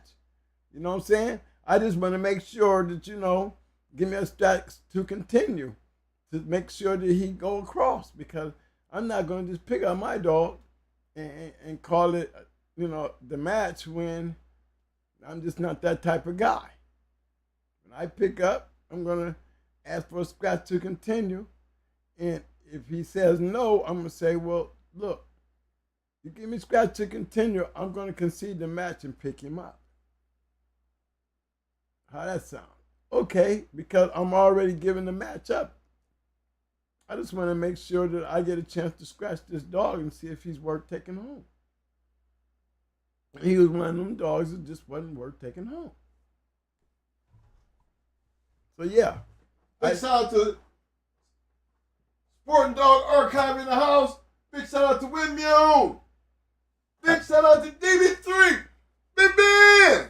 What up, fam? Hey, Ben was there. Ben was in Puerto Rico with us. Oh, Big Ben. Yeah, he was up in Puerto Rico with us. He'll tell you the story too. It was one of them nights, one of them times we just didn't. If you had knew the dog like we knew her, that was one of my craziest matches. The Tommy Boy Red Ace match was probably my weirdest lesson. Because I always thought that, that we was gonna be the next Angus. I swear to God. That's how bad Red Ace was. We was trying to be Angus. Be nothing but champions. Her first time out, she just came out the Mayday puppies was just turning 3 months old when we did it. Yeah, we took her right off those puppies when they was like 4 weeks old and put her in a key. And went right over there after Tommy Boy. But yeah, man, that one right there, we was going to do, look, we already tried to shoot at Judy Jones. After we got Tommy Boy, we was going to go back. But they got away from us the first time. But champion Judy Jones, she was still there. We was going to come back and go get her too. We was really going to make Red Ace a champion going into all champions. Because we just knew there was nothing. When you talk about a freak of nature, guys, this dog was definitely a freak of nature. I mean, look, y'all, I was telling y'all, she wasn't even trying to fight Tommy. When she made a decision that it was going to have to be a fight, she couldn't fight, so she had to fight. I'm telling you, the type of dog that she really was, what she did to Tommy in them 5 minutes is the reason why we came to Puerto Rico with her. She was that type of dog, for real. She was unbelievable.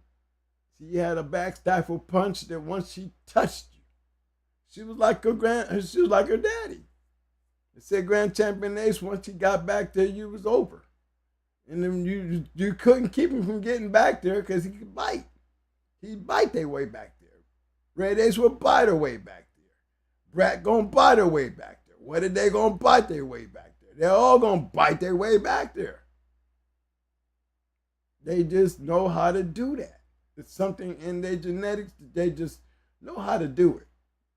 And once they get back there, it's over.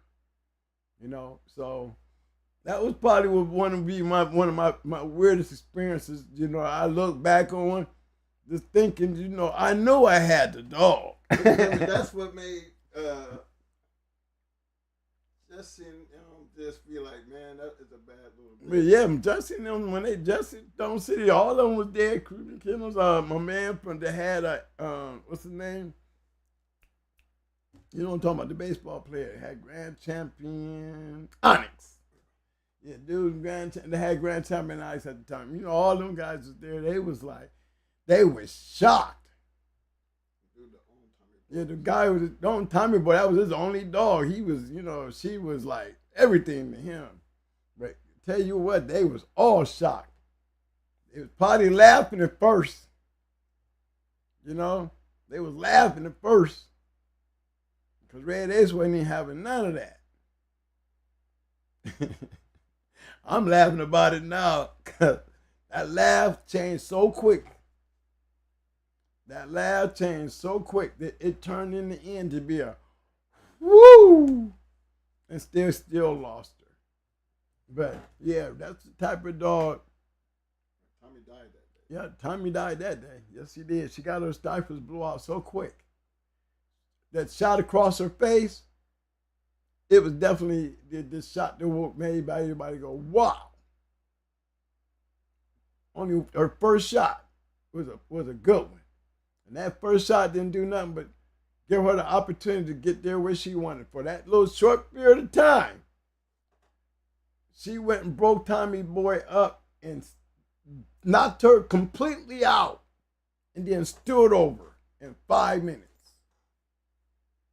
That's how quick she dismantled Tommy Boy. Didn't take her but 5 minutes.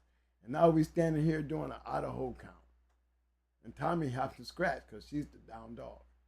All that laughing, well, no more laughing. All that kicking and no, it wasn't none of that. And they was all like, what the fuck this happened? What the fuck this happened? But that's what happened. This is why we over here. Well, what I'm mad about is I can't get her to go back in here and finish this bitch off. She's laying there. Let's finish her off, Red. I couldn't get her to, you know, skull drag this hand. You know what I mean? I couldn't get her to do nothing. And we got her. We got her. Okay? Now. And Tommy made that incredible scratch and Red Ace cut right back on and said, I told you. And back over, standing over again. Hey, that's how it happened. But yeah, them ones that, it's not like I wish I could have ever did it again or anything like that.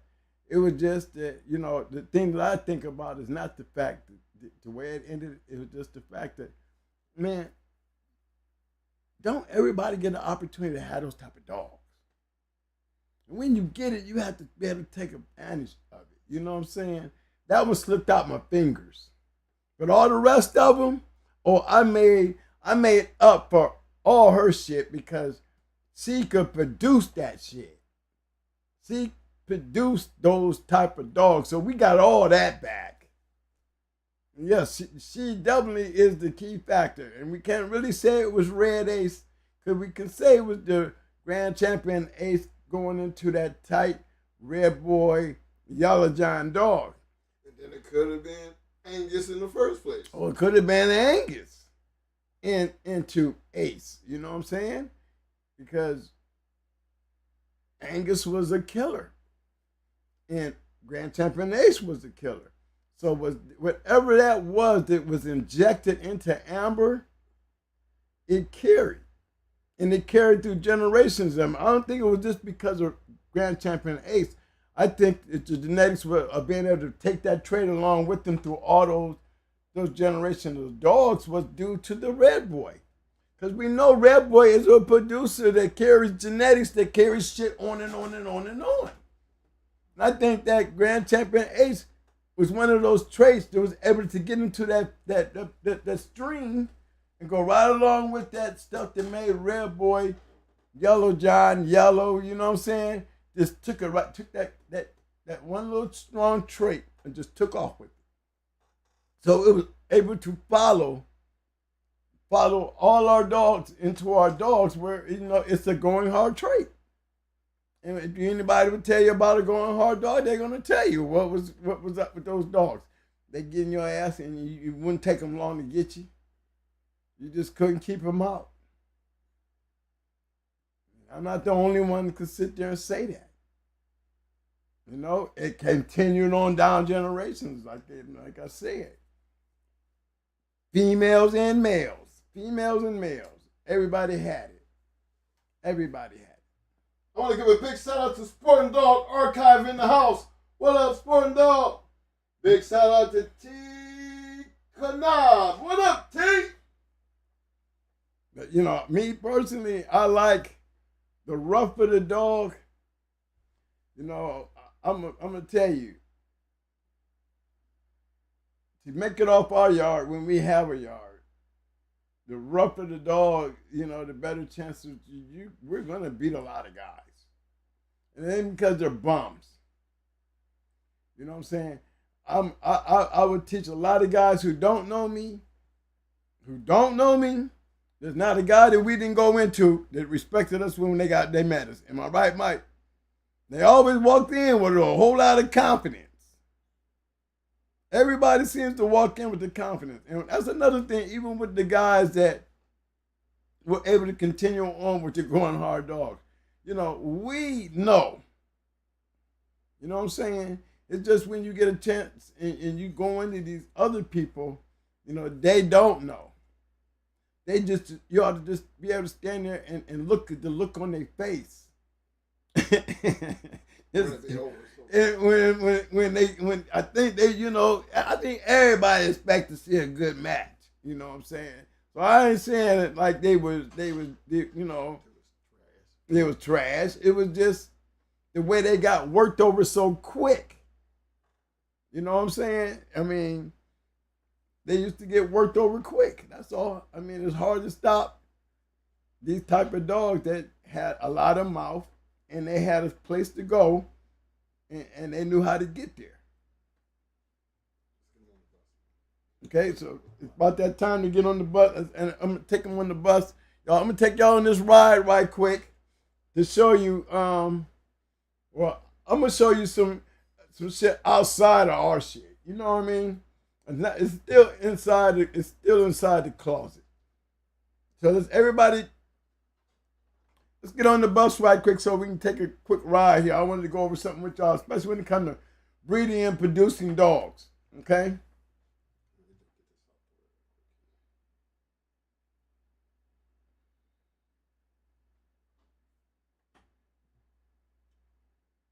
I need everybody to get ready, get on the bus, get your dog, get your shit, get on the bus. Disclaimer, live by the disclaimer. This channel in no way, shape, or form condones, support, nor participate in any illegal state, local, or federal laws that violate the Animal Welfare Act of 1978. I think I'm gonna put that out to Courtney. No, Cool Bean. Big shout out to Cool Bean. I went from 79 to 78. This channel is strictly for the historical, fictional, educational, and entertainment purposes only. Again, fellas, live by the disclaimer.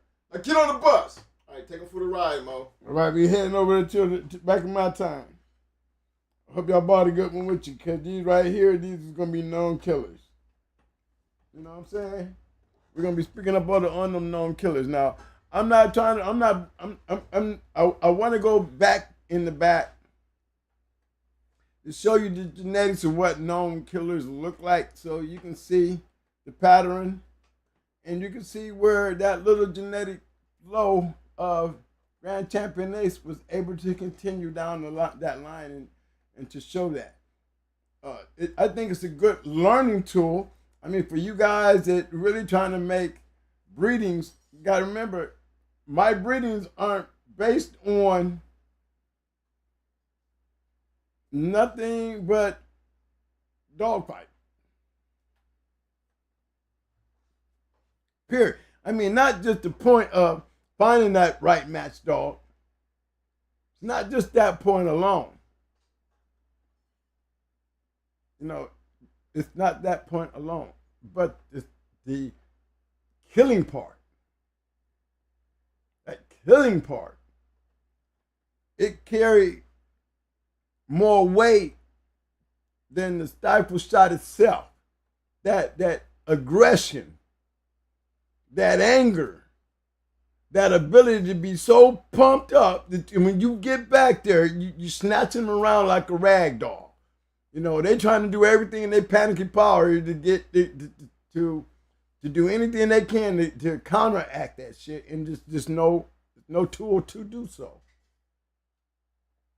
So when we talking about these breedings that we're making and we're looking for genetics, like Mike said, we all doing the same thing, whether you doing it over here on the good side or we down here doing it on the dark side. There's just certain things that you want in your shit, and there's certain things that we want in our shit. And my shit, I was looking for that killer shit. You know, and Lord knows if we can get some back stifle, we're on the roll. Okay? And that's where we're gonna start at. You know, one of those key things was, you know, what we are breeding for. And whatever we're breeding for, you know, inside our kennel, you know, that expectation and standard had us putting our good dogs on each other. And good dogs that weren't able to make the box. You know, probably would have been good dogs to anybody else, or probably we could have probably won with them if we hadn't done it that way. But it's not the way our standards were set. We put our good dogs on each other. And whichever one of those dogs is good enough to, you know, to move up to the next level, that was the dog to be matched. And the dog that wasn't, he was game tested, and if, you know, he made the game test, he would go back on the yard, and he would be our stud dog. But we didn't have many stud dogs either. So, you know, we really have much of a purpose of those dogs that didn't. But one thing for damn sure, if you made it back to the chain, then that means you passed your game test. Because once you go down, what I had to lose, I don't have to save you. You want a hell of a good dog, but you was a good dog too, but you went down. But, you know, for me to want to put in the effort of even having to clean you back up and putting you on the chain, I'm getting a chance to see what you like when you down for free.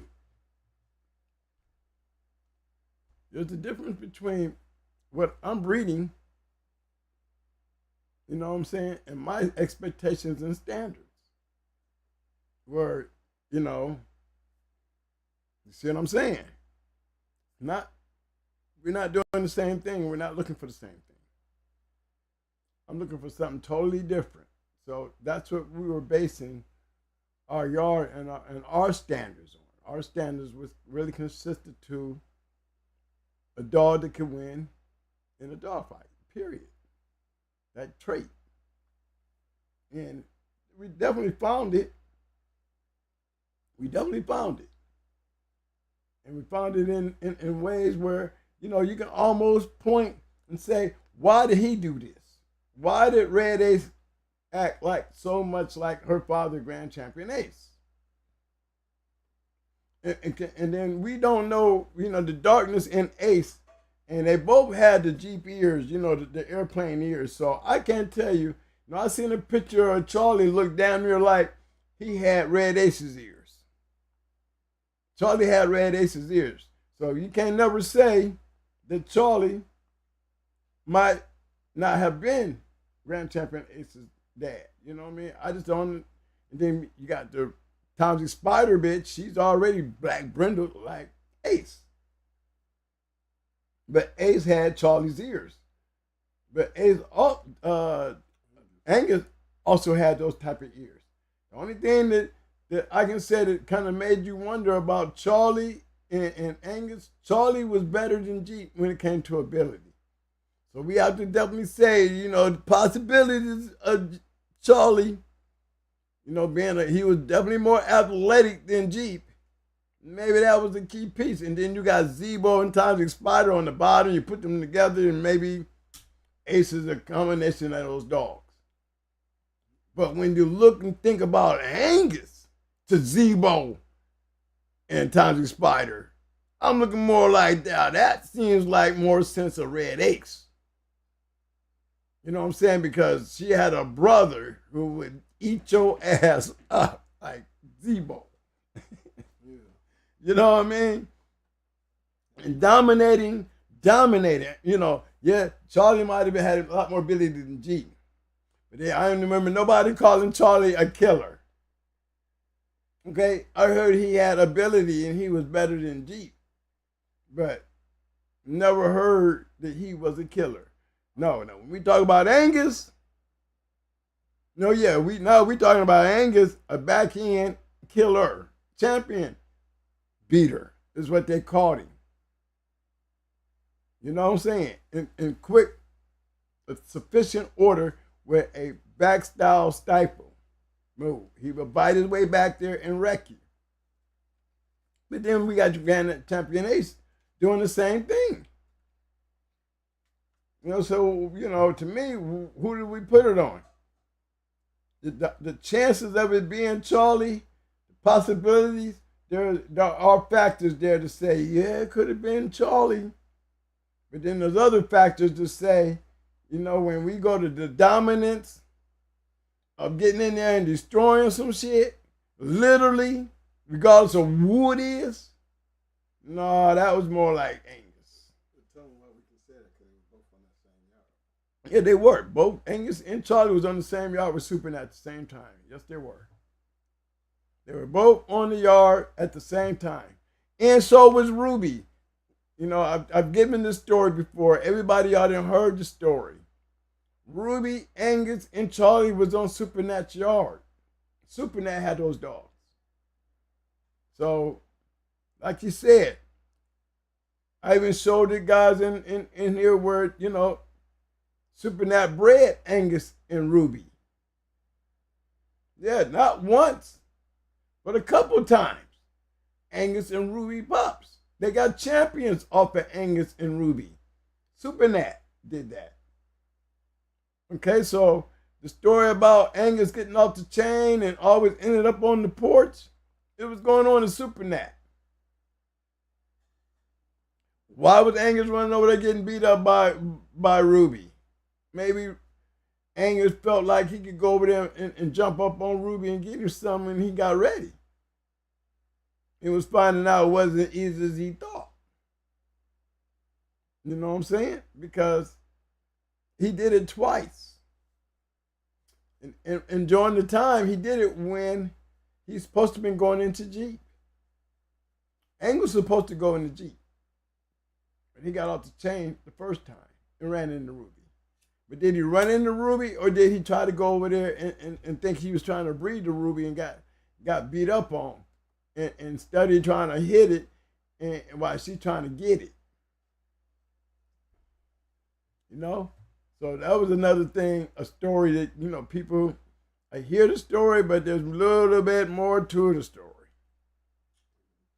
And Supernat, he had both the dogs and he had the story.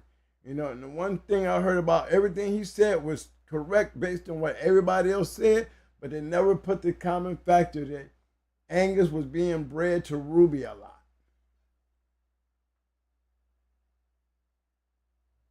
We know Supernat was the guy who was matching a lot of those dogs.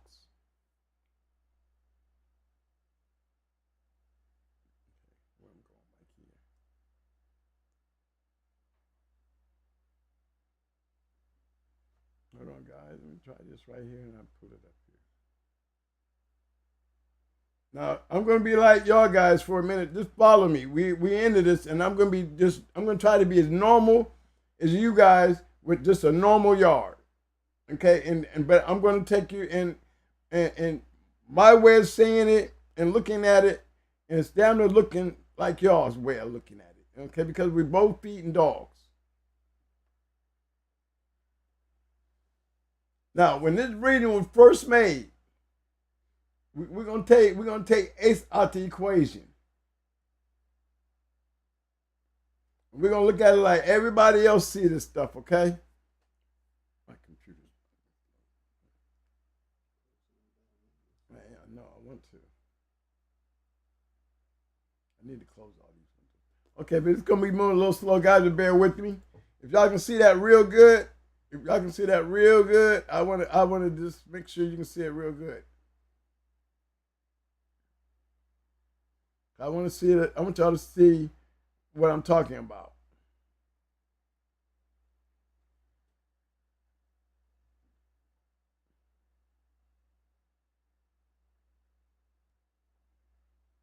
Why is that up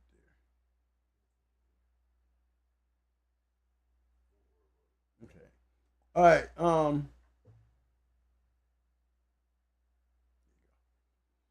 This is what I'm talking about. See all this right here? To me, I call this production. You see all that? I call that production. That's a whole lot of red boy there.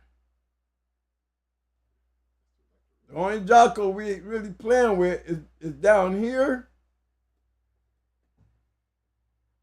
and over here with yellow. Because yellow is definitely there, see? There's the Jocko that we have right here and right there.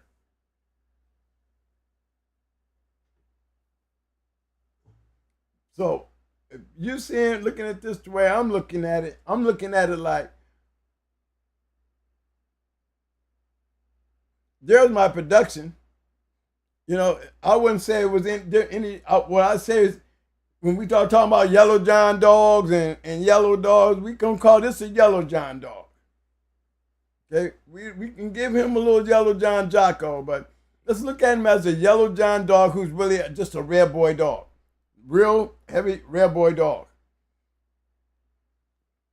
The common factors to me that really made this work is these main little pieces right here. Champion, champion, champion, champion, champion, champion. You know what I'm saying? And then you see the skip right here. But when you see the skip right here, if you was to go diving down into these little areas right here, guess what you're going to find? You're going to find some of the best red boy dogs coming off of Yellow John that was able to continue on doing this stuff from here to here. Remember the Arnello's monkey? Was his name Monkey Dust? That's this shit down here.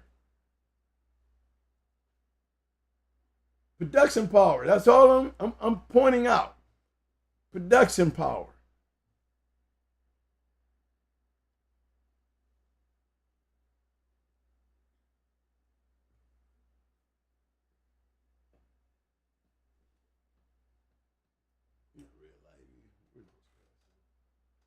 Huh?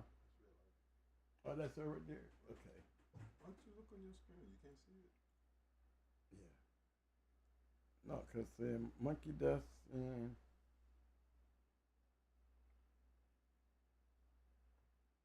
siblings. She has siblings. Arnello's monkey.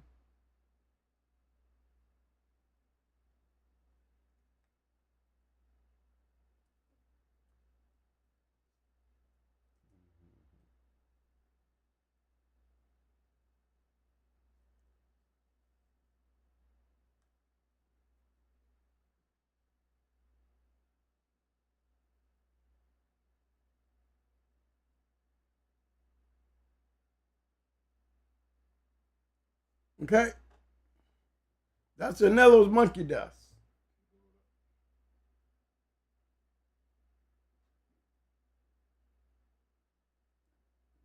I think it's already big at it, man. Okay. Sorry, yeah.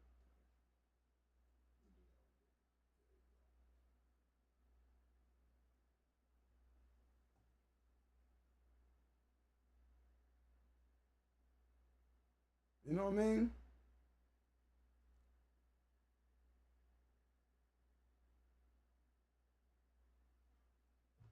See what I'm saying?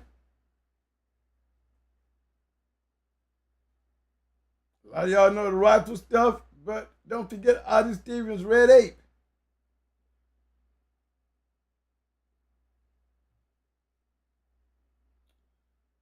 Bailey's Bingo. You know, bred back to Bailey's Bingo, bred back into more Red Boys. That was what I was trying to lead you to. Where's that program at? Where is that at? That's right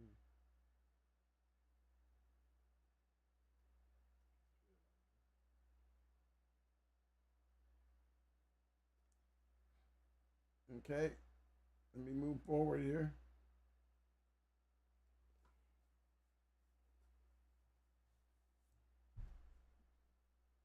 Matter of fact, there you go, right there. Offspring.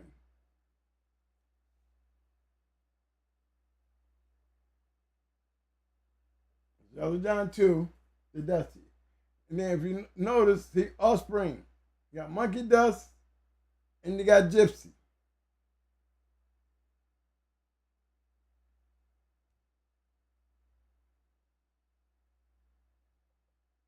Gypsy's Offspring.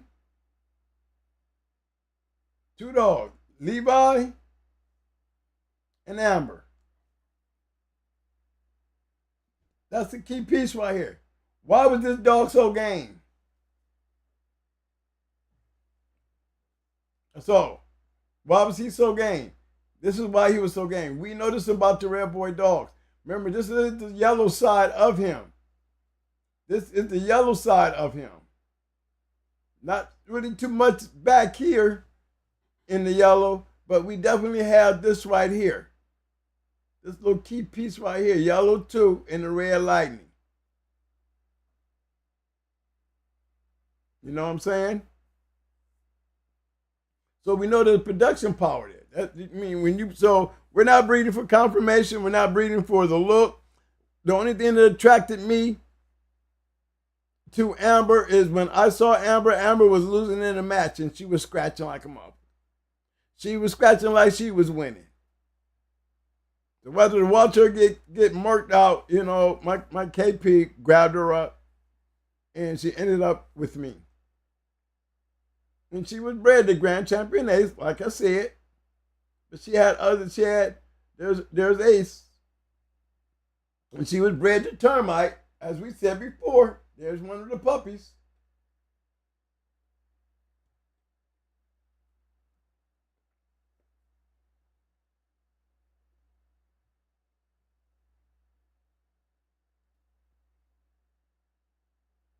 For those who know, you'll see these two names quickly. That's the T.O. and that's Arsenal. You'll see those names. But this was long ago. Look how long ago this is.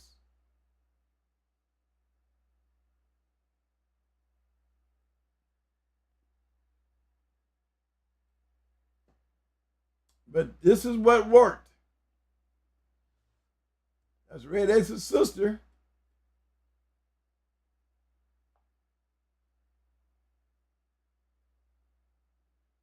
First thing you hear is that one of the baddest, hardest biting daughters of Grand Champion Ace. Now, I'm sitting there saying the same thing a little made to Arsenal's Ace Jr. and Going Hard Kennels' Red Ace. They're saying the same thing that I said about Red Ace. And that's Grand Champion Ace right here. Look how Ace is. We already got production power, but look at all this right here. We have a genetic strain in this. Right here in this area, right here. Right there. Champion Charlie and Steps Miss Wooly. And which led to a grand champion. This is what I'm looking for. Remember, how am I looking at this? How is my kennel partner looking at this? Grand Champion Ace, coming up with G's brother, or Angus, either one will do. But this piece here, 2 all whims, and one of them is a biter. This genetic strain of ROMs, we have a real strong genetic gene pool here of producing dogs. Producing dogs, that means that this bloodline has the ability to produce. There's enough ROMs going on up in here to say that. There's going to be genetics in these dogs. How's it going to be put together? We don't know until we start having puppies off of these dogs. But we know for a fact that this dog here, Grand Champion Ace, a back end hard biting dog, produced a hard, crazy ass biting dog. Even though Red Ace lost, she definitely proved a point to us outside of all that on what we got out of it, but it's what we had and what made us do what we did with her anyway. She was probably just as bad as her sister if we had left her here and never went over to Puerto Rico. You know, can't say whatever, but if we had stayed here, we probably would have got them 3 champions. We probably would have never ran into that incident that we ran into by taking her to Puerto Rico and traveling like we did. But here, there, or there, we were able to move steps further by making dogs like this right here.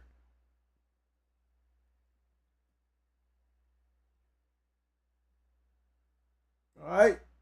Like I said, you're going to see these guys right here. You're going to see this guy, that's T.O. And that's Arsenal Kennels. We are all one family. One's in Rochester, the other one's in Ohio. That's where I went and got Amber at. She was up there in Rochester, and I picked her up. So we all play together. Been doing it for years. Okay, so now we got Amber. Let's move on down to Red Ace. Let's get to Red Ace and keep it moving. And we can just go ahead and jump on by her. There she is. But look at her body.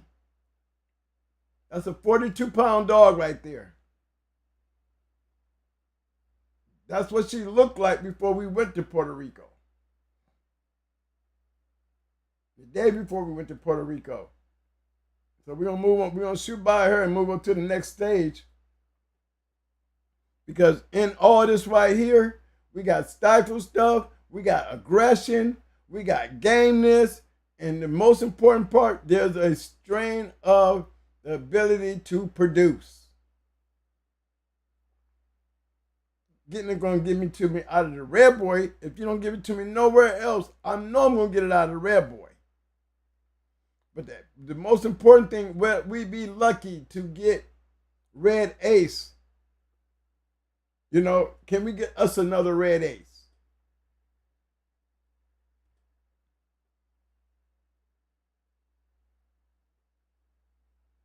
Okay, why do I see offspring nothing?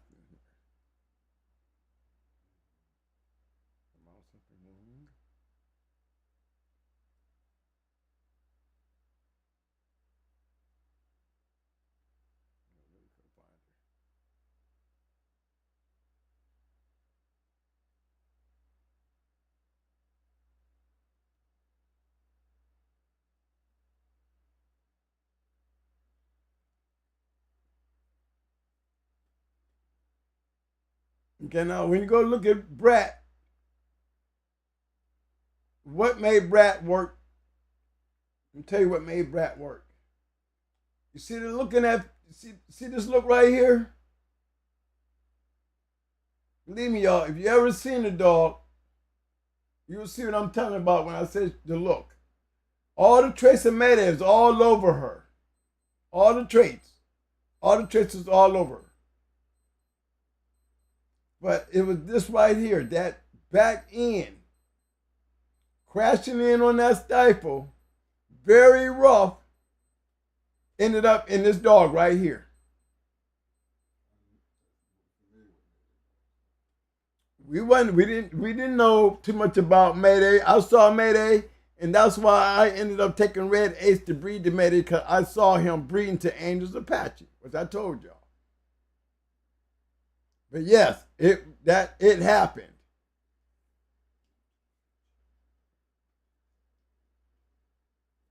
You know what I'm saying?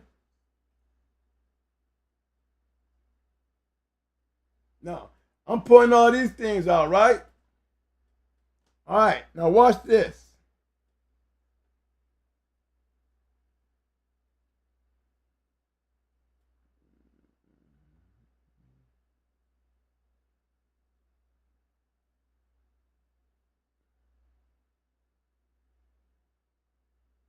Trying to slide on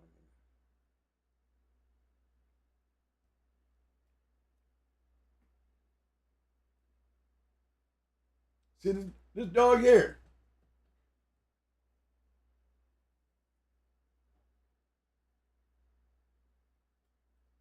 Name yellow dog, but you can tell he's black. But look at his bottom. Look at 3/4 of him is not gonna be. There's no black there. 3/4 of this dog, there's no black. But look at the breeding. I'm gonna start down here first. At Beretta. Everybody be talking about the Walkmore dogs, and I'm saying this like there's not a dog on this page. This Walkmore coming off of Walkmore,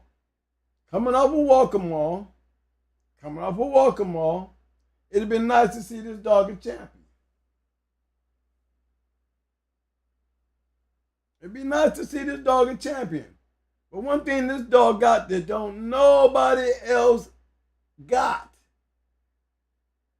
This dog right here, this Walkmore dog right here is the dog that created the mother. That Beretta bitch. Okay? No production. When it comes to producing champions, that bitch produced a champion. And she is heavy Walkmore. There's Fletcher, there's Little John, One Nut, Big John, everybody's all up in there. Okay? But you don't get this like this. But the body got the body shows up. But here's look at this. When we start putting the Mayday there, still what are we dealing with? This is all coming in strong because we're still dealing with yellow. It's all Yellow John. But we're using different strains of now Yellow John because we got a key factor of Mayday, more production. More stronger genetics for production. Where's the genetic strand coming from? It's coming from the yellow.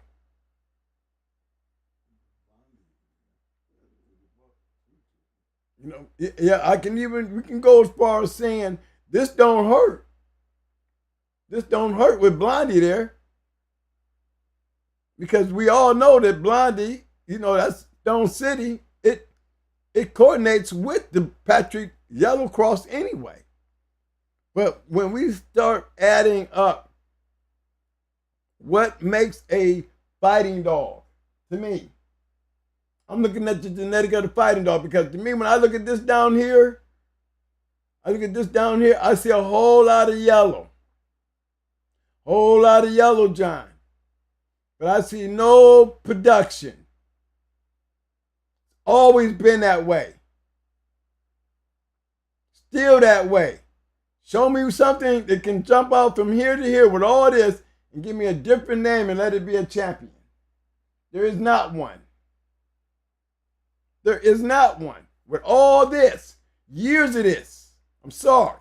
It looks good on paper, but for me, production-wise, it's not there. Not like it is here.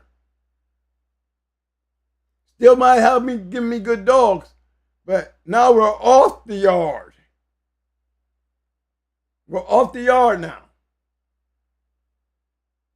And I say this and not being hard about it, but find one. Find one like this that comes without this, that gets out here and produce.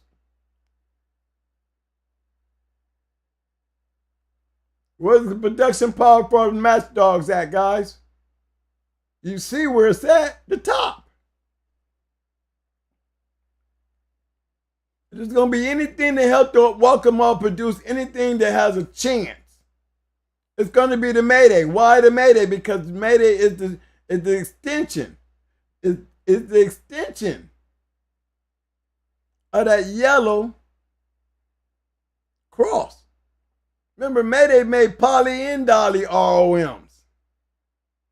Okay, so let's not forget that. It's still, what's the factor? Yellow. What's the other factor? Patrick Tater.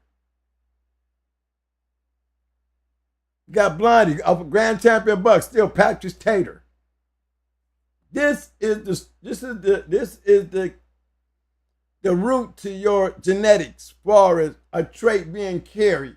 If I'm gonna pick up a welcome all trait, I got a better chance to collect the welcome all trait, connecting the welcome all into this Mayday shit. Because I'm incorporating the yellow. And hoping to get better than what they've been giving us. I didn't say better than what they was getting. I said better than what they've been giving us. Because we still haven't seen nothing like this out here, up here with us. Plain and simple. It needs help. And it got help. Got help from the least craziest place, Spartacus. Why Spartacus? Spartacus is the perfect injection. It's not necessarily Spartacus, it's the genetic makeup. You got Barracuda and Lucane. Barracuda and Lucane. And Grand Champion Buck. All up in this. The stronger of all that yellow stuff, you got strong Patrick, something that this doesn't have. So it got a lot of help right here. This is a lot of help. But this is what even makes it even sweeter. That's the bottom. Now let's go look at the top.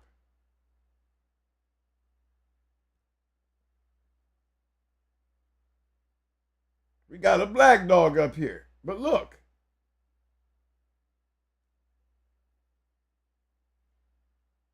If we take this little bit of stuff right here. Again, what am I seeing? More welcome all. More welcome all. Nothing. You understand? Nothing. Need help. Where did we go to get the help at?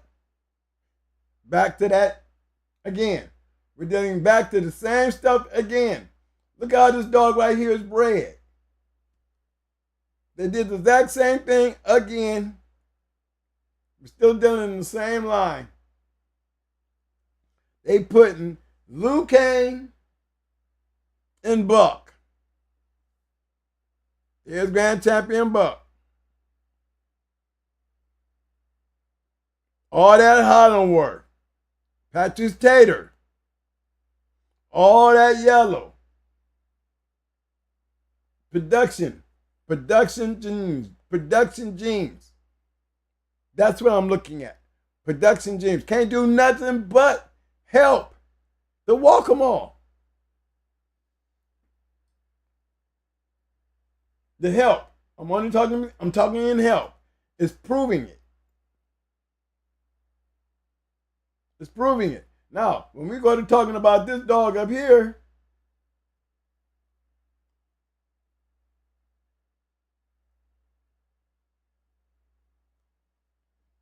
we're talking about a totally different, even though we know we got, anytime we got Boy Bob, we're going to end up with some Patrick Tater.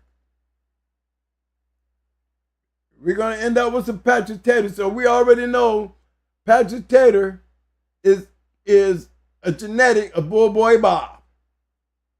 Those who don't understand what I'm talking about, let me go to Boy Bob. And then you'll see Patrick's little tater.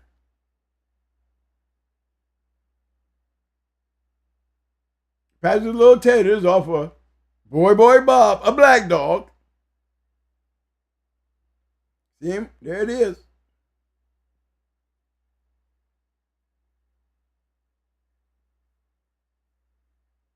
Patrick's Tater. And that's a whole different line. That's a whole different line. That's a whole different line than what we're dealing with down here.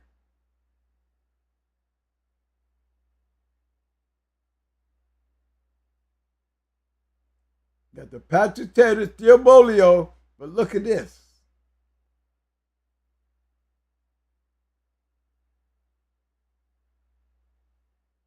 That's the key factor. When you want to pay attention, and you're going to pay attention, you're going to pay attention to what's being injected into that. What we know is the stronger genetic of the yellow. We know the stronger genetic of the Patrick stuff is Patrick's Tater. I'm saying Patrick's Tater because we're going to take Patrick's Tater, going to lead me to Boy Bob, and from there he's going to take me to yellow. To Grand Champion Buck. But this is the Boyle side. So we know we're getting Boyle's dogs, we're going to have rough-ass dogs. We're going to have rough-ass dogs. You got Homer lit up in there. When you go to breaking down these dogs here, we got Bolio. We're still dealing with the Boy Bob. These little outcrosses, not major factors. Because the clout stuff, fine. But what's the key piece to this? The producing power of Bolio. Producing power of Boy Bob. The producing power of Hank. Still, we're dealing with Bolio. So now we're dealing with strong genetic lines of yellow, red boy, Patrick, which is Indian Bolio. Indian Bolio, all the way around the table. Boy Bob, Patrick's Tater, Patrick's Little Tater, all has that genetic makeup of producing dogs. There they are. ROM. Now for a dog man, when you start looking at all this together, you don't see nothing yet. We got Amboss right here. Look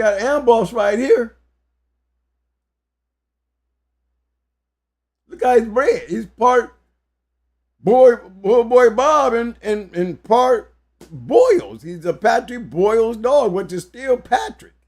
It's the combination. But it's the combination of what was sparking it. The ROM stuff. The ROM stuff was still creeping. You don't see nothing coming out of this bottom right here. If there's any hope, it's coming out of this stuff right here. And if you go back to where we was, when we doubled up, now we're getting at the top and the bottom. We go back out here. Now we got this whole thing mixed together now. Don't look like anything until you go back here and start breaking it down. Don't look like anything until you go back here and start breaking it down. And that is the daddy. And when you put it all together, there is a genetic combination here. And it's not the Walkmore stuff, not trying to hate, but it's still yellow. The genetic production didn't come from here. It came from, it's all over the place. You see where the production came from. The production came from. Not taking, it can't be this without this, y'all. You cannot take this out and say it gave me the same thing. No, you got to bring this with you. What I'm telling you, this is not the ROM. This is the piece right here. All this carries this. All this up here, when we did the same thing with the Patrick stuff, there was those certain things in ROMs, either on the Boy Bob side, Indian Bolio side, or the Boyle side. It's still genetics. And when you start putting those things together, the things that you ain't seen before, that you didn't see before. A whole lot of Walk'em up in there. Whole lot of Walk'em. But I can guarantee you, you're not going to find a Walk'em dog that's got this. And I call him a Walk'em dog.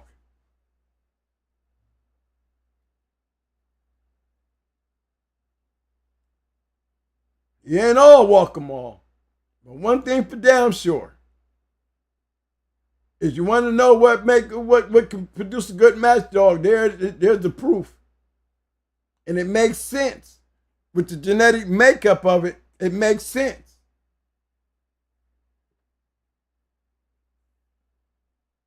Body, everything. Right there. 36. Didn't never make it to 30. Just letting you know, he never made it to 30.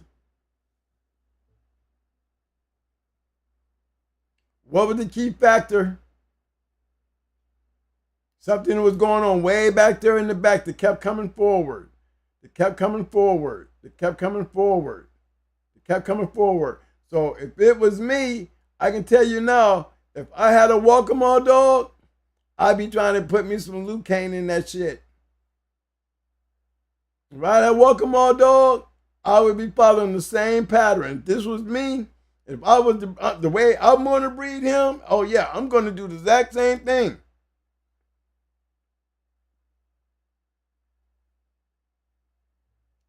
My concept of breeding a dog is for the genetic fruits. You know, I'm trying to get the genetic fruit out of it.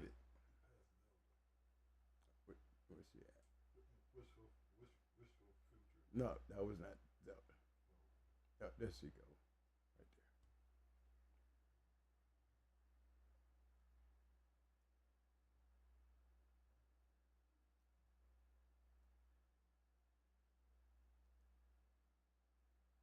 there. I'm taking the same concept.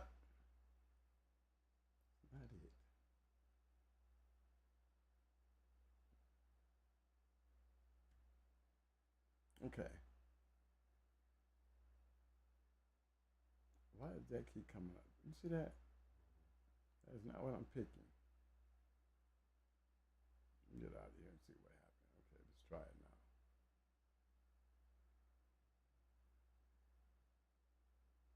Okay, there you go.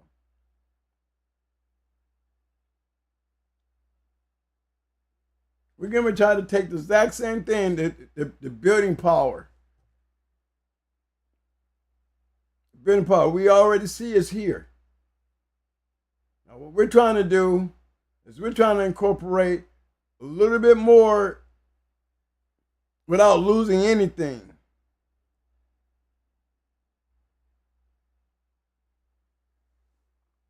There's our Stone City, Heavy Mayday, Heavy Yellow Man. You know, the Nico dog is heavy yellow.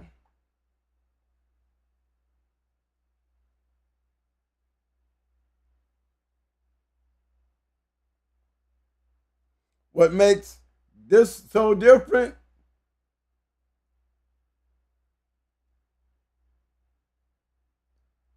it has the DSK.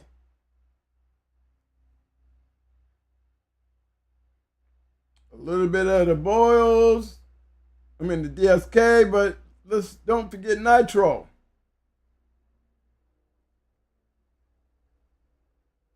You can't forget nitro.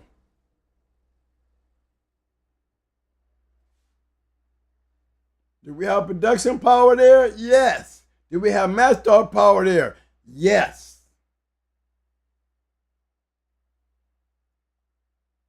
See, you can't see it from here. But if you take and look, you take nitro, and what they do, they take nitro and they breed it to this.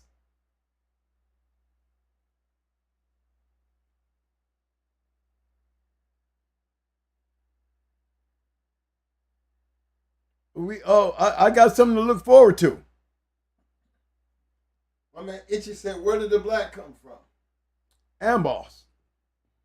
Itchy, the black came from Amboss. Remember Boy Bob Tater's daddy, little Tater's daddy was Boy Bob. Boy Bob was a black dog. But look at little Tater. He's a red dog. Grand Champion Buck's daddy. They do that. You're going to find those black dogs in those patchy dogs. Boy Bob was a black dog too. But here's that another connection here. This stuff right here. The DSK.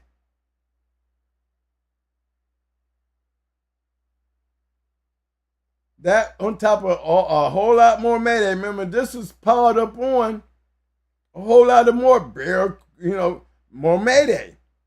Napalm, Bam Bam, Barracuda.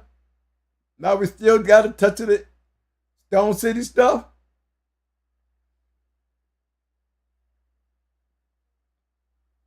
We're trying to put all this little stuff together.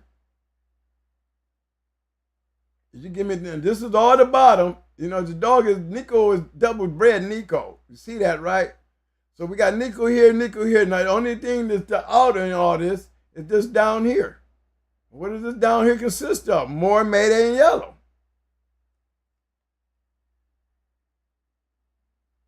So even with that little bit outside that, look, it's that pedigree is still full of yellow.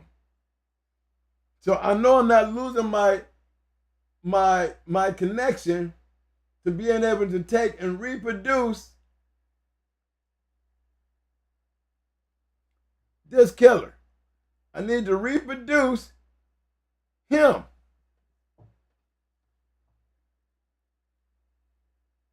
I have a good chance to produce some more of him. Nice body structure, nice head. You know, I'm pretty sure they're not going to all be black. But if I'm back here at my time on the bus and I'm doing this, look what I'm doing. I'm building something, but what am I thinking? I done broke this pedigree down. I got all this Walk'em stuff in here. You see it. It's all over the place. Yet he's a killer. So what would I be wanting to breed with him for? Because of the Walk'em? It's because the Walk'em is going to help. Because he wouldn't be the dog he is without it. There's other factors in here that really makes this strong stuff strong. It definitely did something that the rest of this stuff back here, up here, and still out here has not done. And that was create one of these. Why did it happen now? Because you got all the factors. There's so many working factors, so many Indian Bolio crosses, so much Yellow John, so much Patrick, Yellow John, Bolio, Boyles. Now we add more Mayday.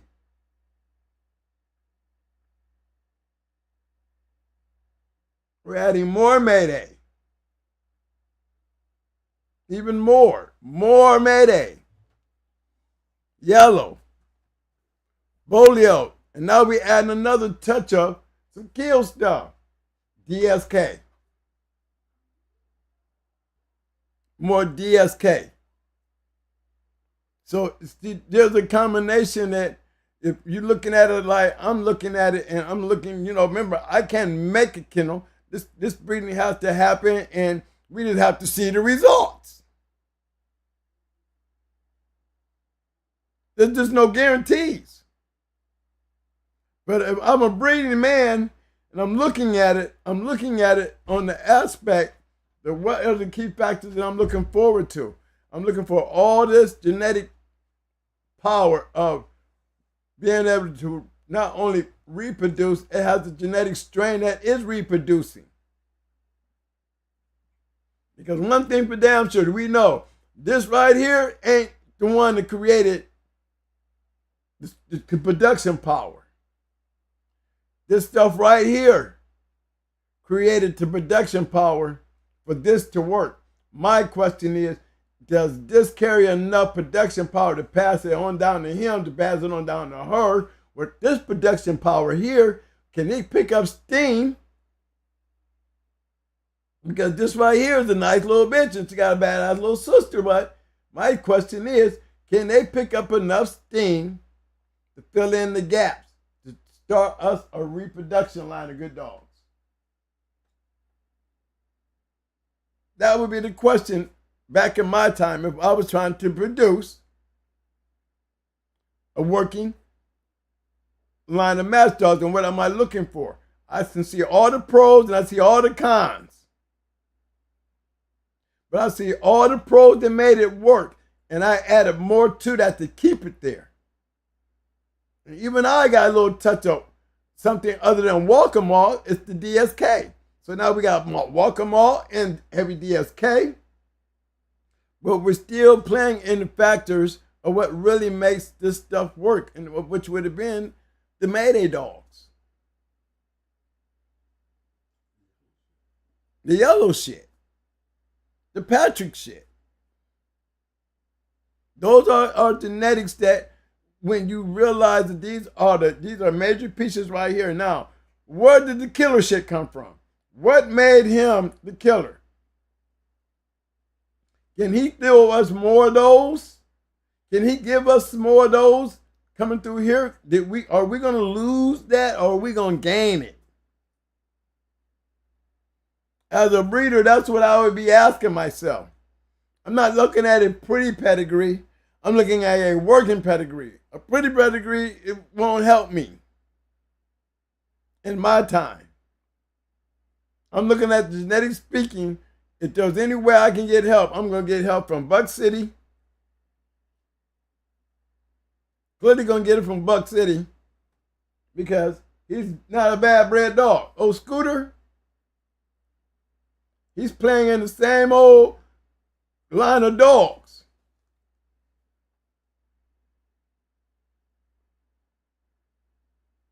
See, he's not doing nothing but helping. We have something to work here. And we're landing all in the right place. Whether we like him or not, you see, it don't stop me. It don't stop me. We got more buck all down in here. We got Stone City. Now we're dealing into the Stone City Mayday stuff. A combination that we all know that works. I know it very well. Know it very well. And when you start adding those things in there, you can't forget dogs like 357. I mean, they're going to be there. You don't see Grand Champion. You do not see. There's Matcha. But you don't see the buck in there like you really supposed to see it, because remember, we have evolutions, macho buck in this pedigree. So that means we have 357 in this pedigree. We have Blondie in this pedigree who's coming off a Grand Champion buck, an awesome baby. We got Dragon Lady, Mayday sister in here. We got all this stuff, and then you get down in this area here, it's even more.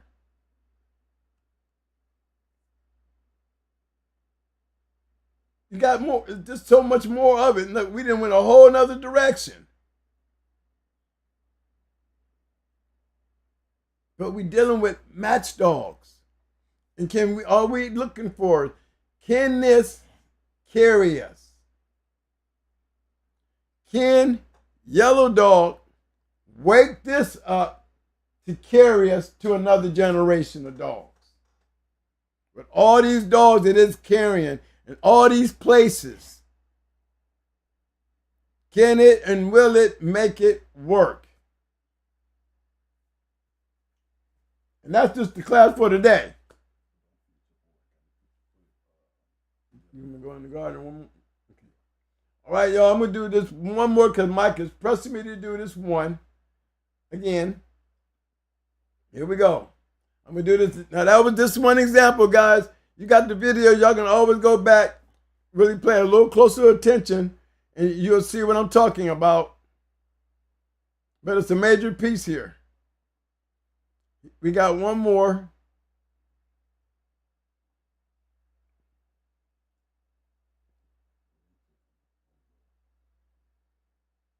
Okay.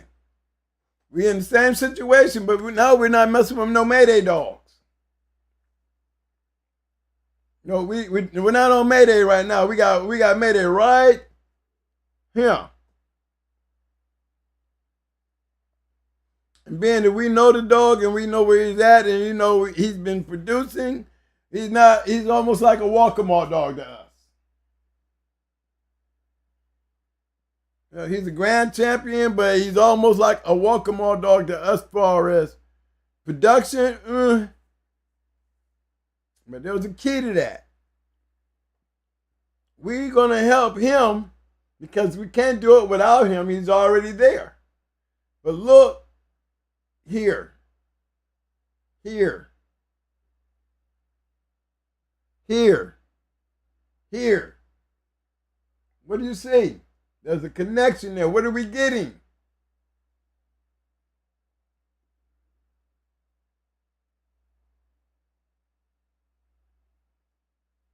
Does it work? Yeah, we got production. Hold on. He's coming off a champion.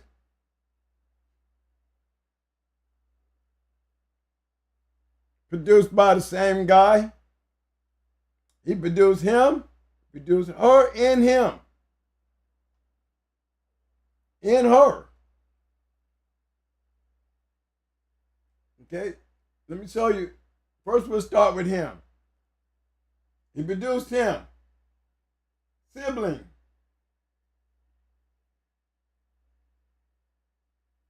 Gloria, which we already seen in the pedigree. Boss Lady and Red Bull. You've heard me talk about Boss Lady before.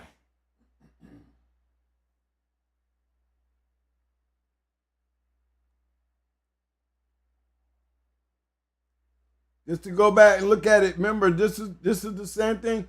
Look what we're dealing with now.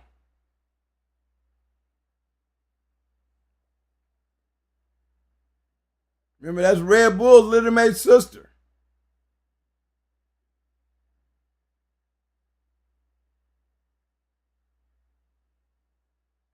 Common names. I said you'll see them before. You've seen them way back there in the early years.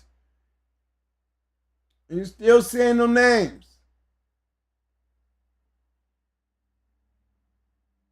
And you're still getting what? Results.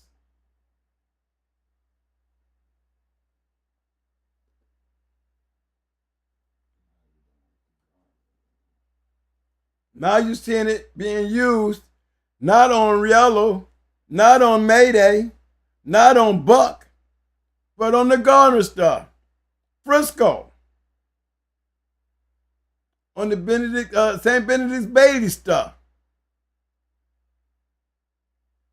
The Tab, the Jeep.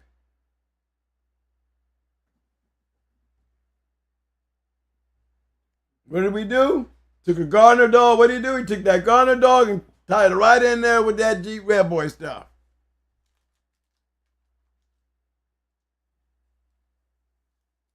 And you see what it did. It started working. Go back to the sibling. Red Bull. Go to Offspring.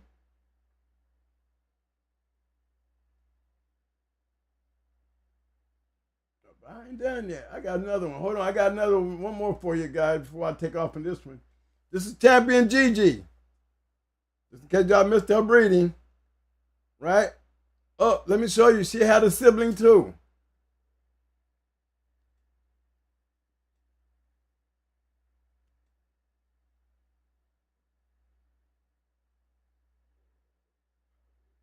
There's Wicked,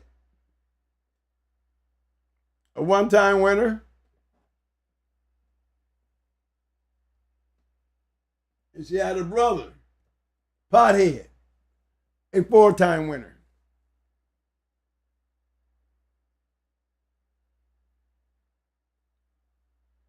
So this is Frisco at work. You see that, Townsend? I mean, you can expect to see a little nigga, you know.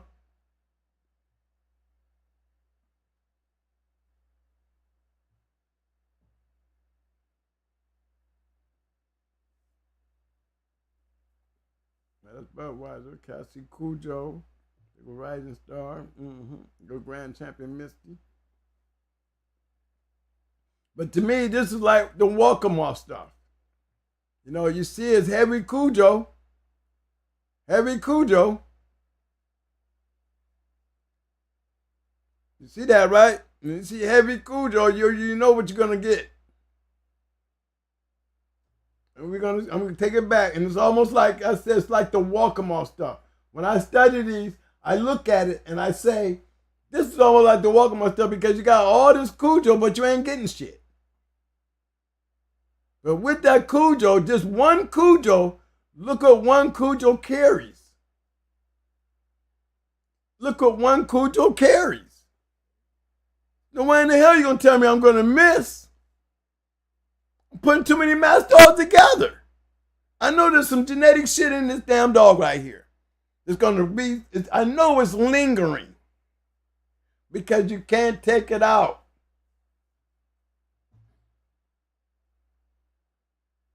You see these breakdowns, I'm breaking them down, showing you where they're not factors, but they're gonna become major factors when you start getting combinations where you see that it works.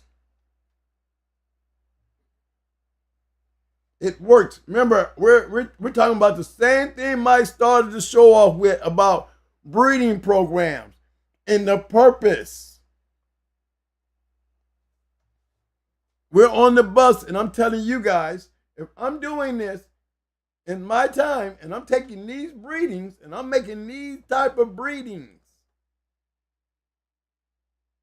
my mindset is on something totally different than y'all's.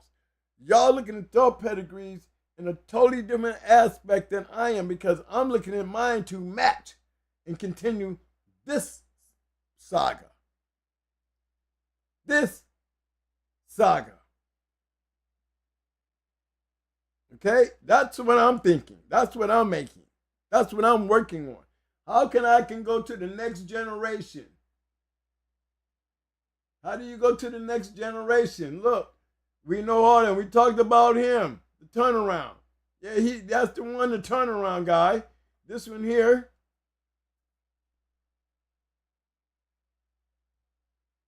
There's an opportunity. If we can get this, if we can take this whole thing right here and move it down to it for another generation, we got so many common factors that's going to help us do that. We don't have to use Mayday. We didn't have to use yellow. We didn't have to do none of that stuff. Key factor to this. The guy who's been doing this for, like I said, the Earl Tudor, the creator of not only going hard dog, period. This wishful future would be nice to have if it was a future to have. This doesn't play a big part to me. This part here doesn't. This plays more of a part to me than this. Okay, because this stays in line with the adder. Like we doing yellow, John. Like we did yellow. And we just kept doing it. And you see what you get. So now we're going to try it again.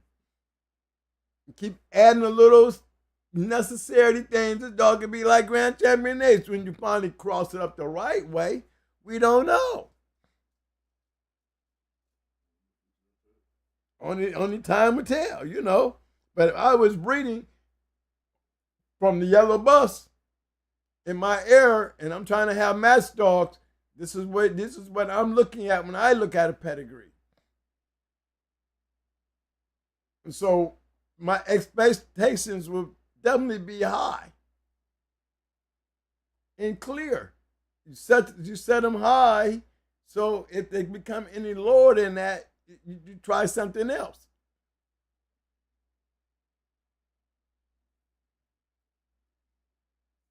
Okay, before we shut it down, that's it. I mean, I showed you two genetics, so I know Mike is going to say something. I know he got something to say. This my man Itchy said yellow wasn't a finisher though. Why you think it comes from yellow? I didn't say it came from yellow. I said you add the Patrick to it, and I would say that the finishing came from the Patrick side of it. I mean, where did Mayday get his finish? You know, when it comes to going hard dogs, we already know we got our finish from. We got that from Grand Champion Ace. Remember, we're talking, we didn't jump from yellow when we added Grand Champion Ace. Our killers came from Grand Champion Ace. We know that. The back stifle was definitely a Grand Champion Ace trait. But because of yellow's genetic strain, remember what makes yellow and Grand Champion Buck and these Patriot dogs so important? They carry a special trait. Guess what that trait is? The reproducting trait. They can kick a genetics and continue nice generation after generation. By selective breeding, they have been able to maintain their ability to produce match dogs.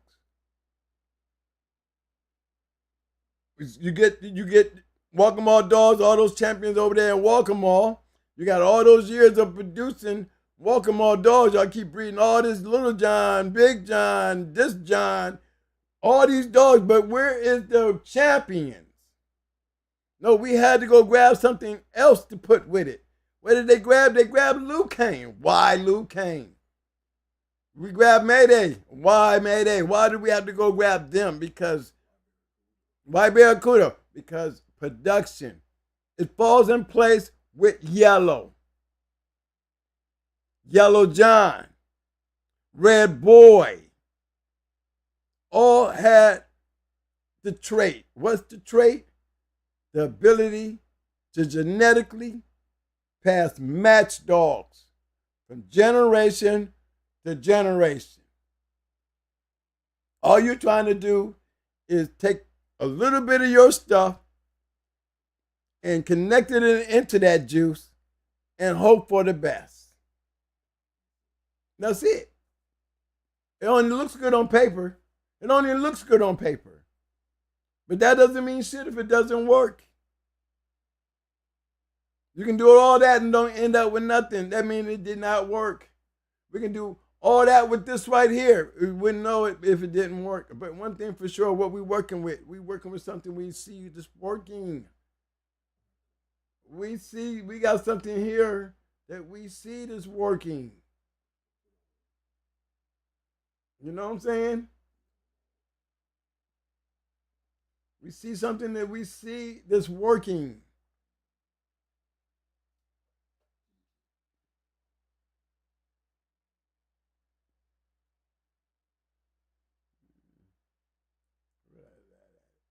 I know I had it on here.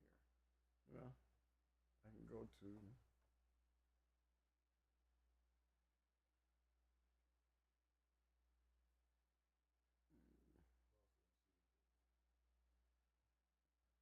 See something that's working.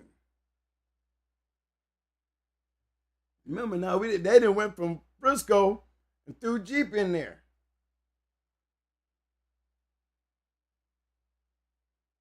And Red Boy.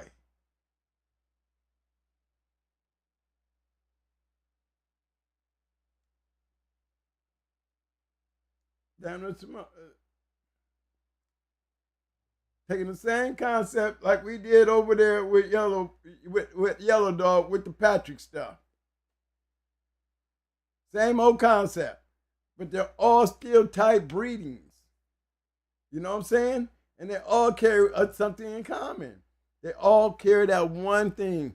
They all have that genetic strain, a trait of being able to move the quality and possibility of match dogs from generation to generation. Every one of these dogs. It would be nice if it was to be able to still complete another generation of a line of good dogs. Yeah. But it's still, to me, it's the reason why we see that it works is because we look at those things right there. You always hear even schoolboys say genetic traits. Well, we get in there a whole lot deeper. We get in there and we go find those possibilities. We go find the keys to, we can see that we do this or we do that. We can get this to work. Like we was able to take Mayday and incorporate him into going hard and was able to continue to see generations of working dogs. But you look at it, they all had Jeep in them. Going hard dogs got Jeep in them. Buck in yellow and Bolio. All the top dogs, it was used to be on the registered merit list. You know what? What we call that? A trait. We have more of a higher percentage to get our generational pool of good dogs, or at least dogs that's able to produce those dogs. That's what you're breeding for. You know, back in my time, that's what we were breeding for. What's the number? Hold on. Go ahead.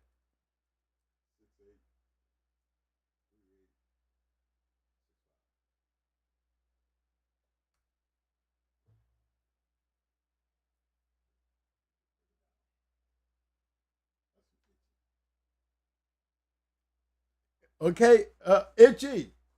This is another watch the concept. You're gonna hear me say the same thing that I've been saying. What's the key factor in this? The Bolio, the Mayday. Bolio Mayday. There go Little Tater up here.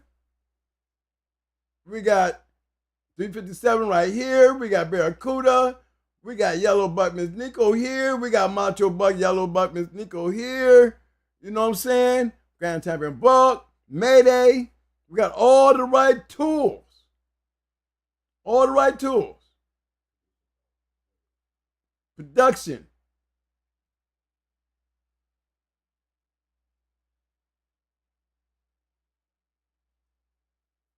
Production. That's the genetic pool.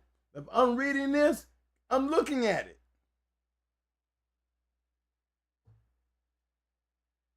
Hell yeah, if this was the bitch, I'd be trying to say, man, let's do something. Because the genetic pool is right there. And you know why the dog's a winner.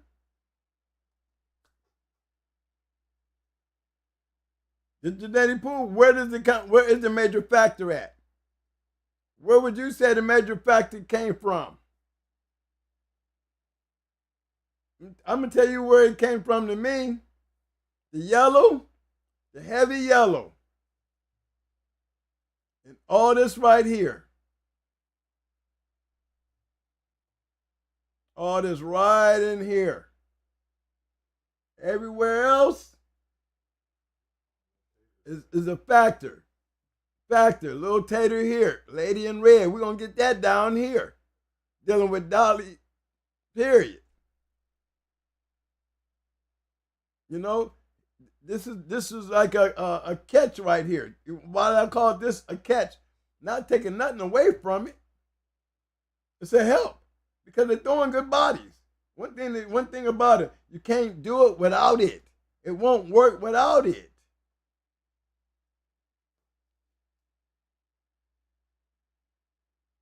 You know, that's what I call help.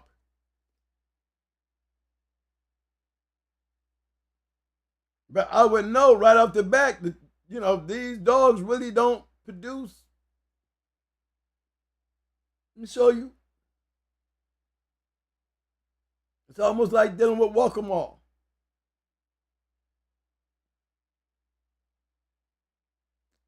So we know the factor didn't show up there. It didn't show up there. but it's there because it cannot be. You can't take it away. So you know that's not where it came from. You know where it comes from. It comes from here. It comes from here. Right in here, because see, these two are together. Yup mouth and this dog, they're together. That's the factor between all this here. All this Patrick. Bull. Remember, don't forget Island word bull. Look at that.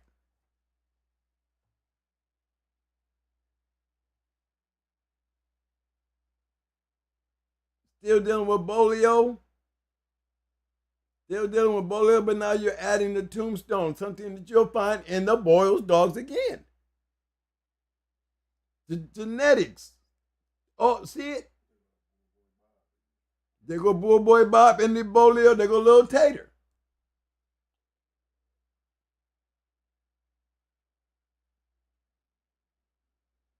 Red Baby, you're going to find her everywhere.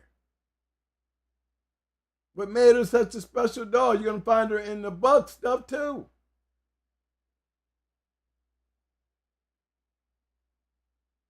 You know where she comes from. Look at there. Tonka, Snubby, Dirty Mary. Key factors. That's what you look for. In my time, we're not looking at paper grooming. It's not, I don't call this paper grooming because I'm not grooming the papers. I'm grooming a match dog. If I'm going to get it, where am I going to get it from? What is my percentage of getting it? If once you get it, that's your result. You got to be happy as hell.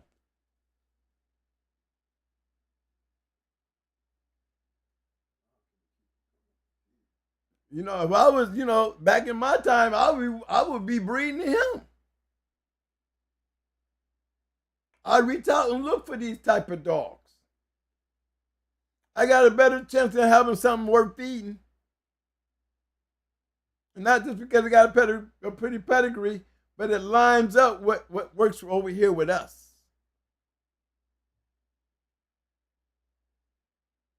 And that's moving forward. Okay, so anybody got any more questions, man? We're going to call it a day. I hope y'all enjoyed it because it was definitely interesting to do a quick breakdown in the breeding. But remember, guys, the whole time I'm breeding, look how I'm breeding. It doesn't look like I'm breeding to sell puppies, do it? It doesn't look like I'm breeding to have a pretty pedigree. I'm getting intricate inside of the game and really finding out what piece of this puzzle is going to work and which one ain't. And then you kind of predict it and hope it works out the way you predict it. And the only way you know is the results. And that's what we stand on, the results. Okay, money. Well. Hey, I mean, you know what I'm saying, fellas? Everybody, I mean, that's why I like studying pedigrees. And that's why, literally, we have had the success that we've had in breeding great dogs was because of what we do to a pedigree. And not that they all come out, because 90% of the time, they don't work. But Lord, let me tell you about the percent of the time when it do. It makes it all worth the while for that moment in enjoyment to have such a great dog, especially when you produce it.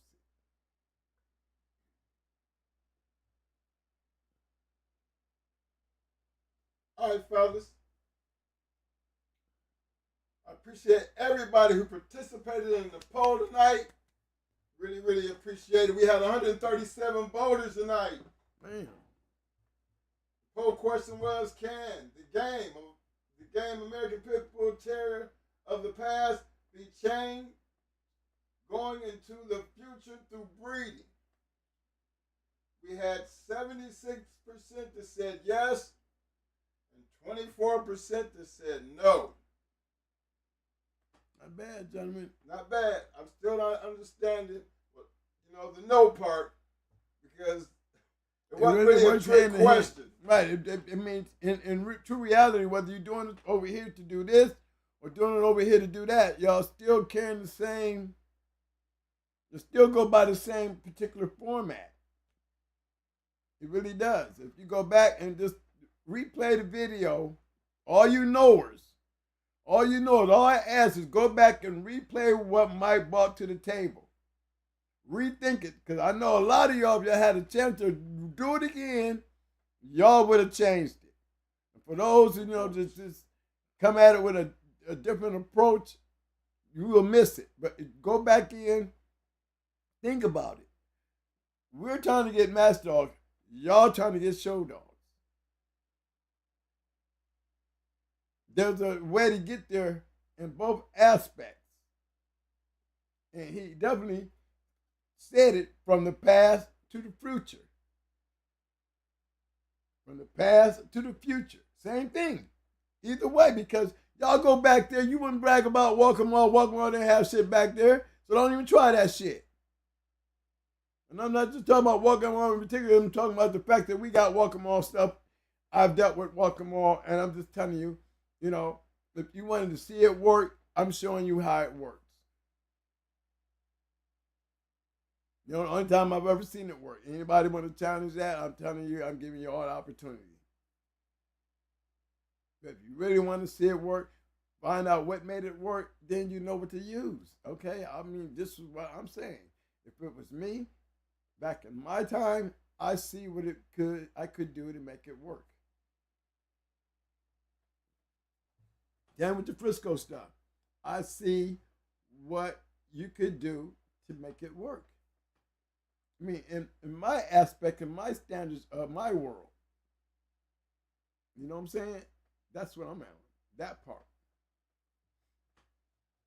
All right, fellas. I appreciate everybody for showing up tonight, showing the love. I hope we got, trying to be real educational and to get a better, complete understanding of the breeding process. Because, yes, if the dogs didn't change over the years, you would never know what getting better looked like. The smarter you are, the better you're going to get. That's just how I go. Mm-hmm. This game is not something to just stand still. It takes people to do and understand what they're doing and then appreciate how they did it. And the work will always be shown. But it's the individual and the purpose. And if you want to be good at whatever you're doing, understand your purpose and strive to be the best. Yes, it always has changed from the beginning when they first started it. Mm-hmm. And it never stopped changing. Mm-hmm. They're still American Pit Bull Terriers, regardless of what you're using them for. So, just to make that part clear, it would have been nice to see more than, at least over 80%, because it really wasn't a trick question, But then, again, that's why we do things like this, so we can break it down and probably fix some of the things that is obviously wrong when you start talking about these dogs. You really have to understand, and if you go back to the video and just look at how I first started, all of us are going to fall in that realm. All of us, whether you're trying to train it, trying to find a trait, trying to take out the bad shit, regardless of what it is, you're going to find yourself in that realm of the breeding process. So I hope everybody kind of figured that out and understand, yes, there's no way in hell that it wouldn't change if you're following the breeding process. And there's not too much in that breeding process that I felt like was left out, that's impossible to be out here breeding dogs and not find yourself at least somewhere in that breeding process. I didn't create it. It was already done it's been like that since the beginning. So it's just a learning. It's the learning process, man. It's just a learning thing. I like that dog though. And you know, you can break that down, man, and you tell me why you think it worked.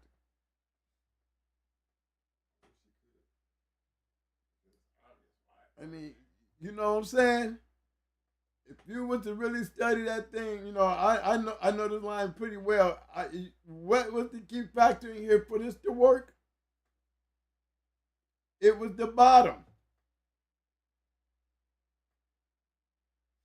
It's the bottom. The bottom is what carries that genetic trait to produce and carry the better pieces of the attributes of those dogs. It's all in the bottom.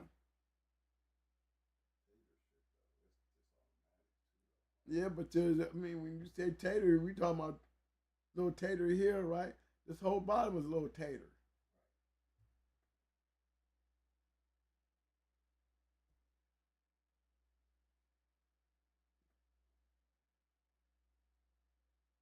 You got Yellow Buck, Miss Nico, you got goddamn Ground Champion, Yellow Buck, the whole crew.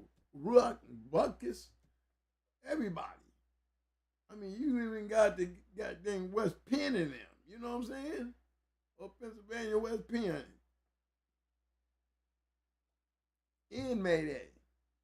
I mean, that's the carrier to that champion.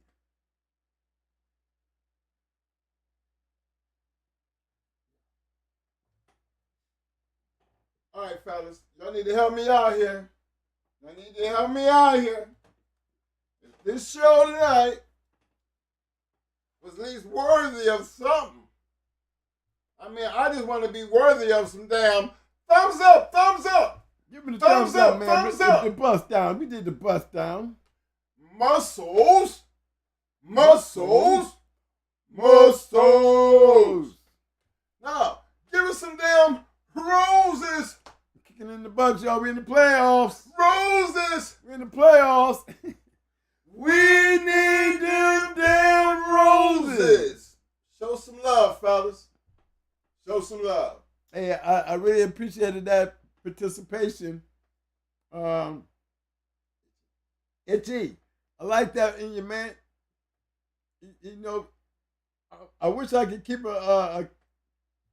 able to grab that. So I figure like this. I stay in touch with you. You stay in touch with me. That sounds like a good deal? You got the email, right? Let's do that. The other thing is, I like the interaction, guys. You know, when you guys was asking me questions about certain things, and, you know, I like that interaction. You know what I mean? We need to get more of that in your breedings. You know, if you ain't afraid to, you know, to hear what you're doing on what you feed. Remember, there's two different categories. Don't be jumping and getting mad if you didn't fall off into that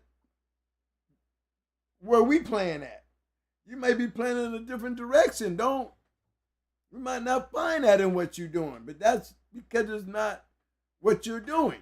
We're doing something different. So, like Mike said, it doesn't make nobody wrong. It doesn't make your shit any better. You know what I mean? And it sure as hell don't make our shit any better, because what we're doing over here, you know, you're not trying to do over there. And what you're doing over there, we're not trying to do over here. So it doesn't have no way that you can judge the two. But you got guys out here that try to take a little over here and try to go over there and take your money without analyzing the results, because they don't care. See, that's the part that I'm pointing out. That part. You know, you're all right to be over there, but you can't be using what's over here and trying to make it a science, when what our science is consisting of is totally different. Totally different. So I'm going to leave it right there. Come on, y'all. Hold on. DMV Freeze. I see you, fam. I see you. Ron King. I see you, fam. Thank you, man. Appreciate the love. Hey, big shout out to all my people on the back street. Big shout out to my man Itchy. Big shout out to my man Fort Lauderdale D. Let's see, we got like 600 in there tonight, Mike. Close to it. So I like reaching out to them because I know who they is. But hey, Backstreet, y'all got the email, guys. Look, feel free to throw questions. Have questions? Want to know information? The email is right there on the screen. Going Hard Kennels. Nope, it's going hard reloaded at gmail.com. Yes, going hard reloaded at gmail.com. Big shout out to Black Knight in the house. He said, great show, gentlemen. Big shout out to RBG Lone Wolf. I see you, fam. I hope I didn't go through the whole repertoire, but I did show y'all what we did with the Mayday stuff. We could do with any stuff. But you notice, I said, you give me anybody in that top list of dogs, and I'll show you some work. You heard me before. I said it. Right? I have not been wrong. Now I'm proving it.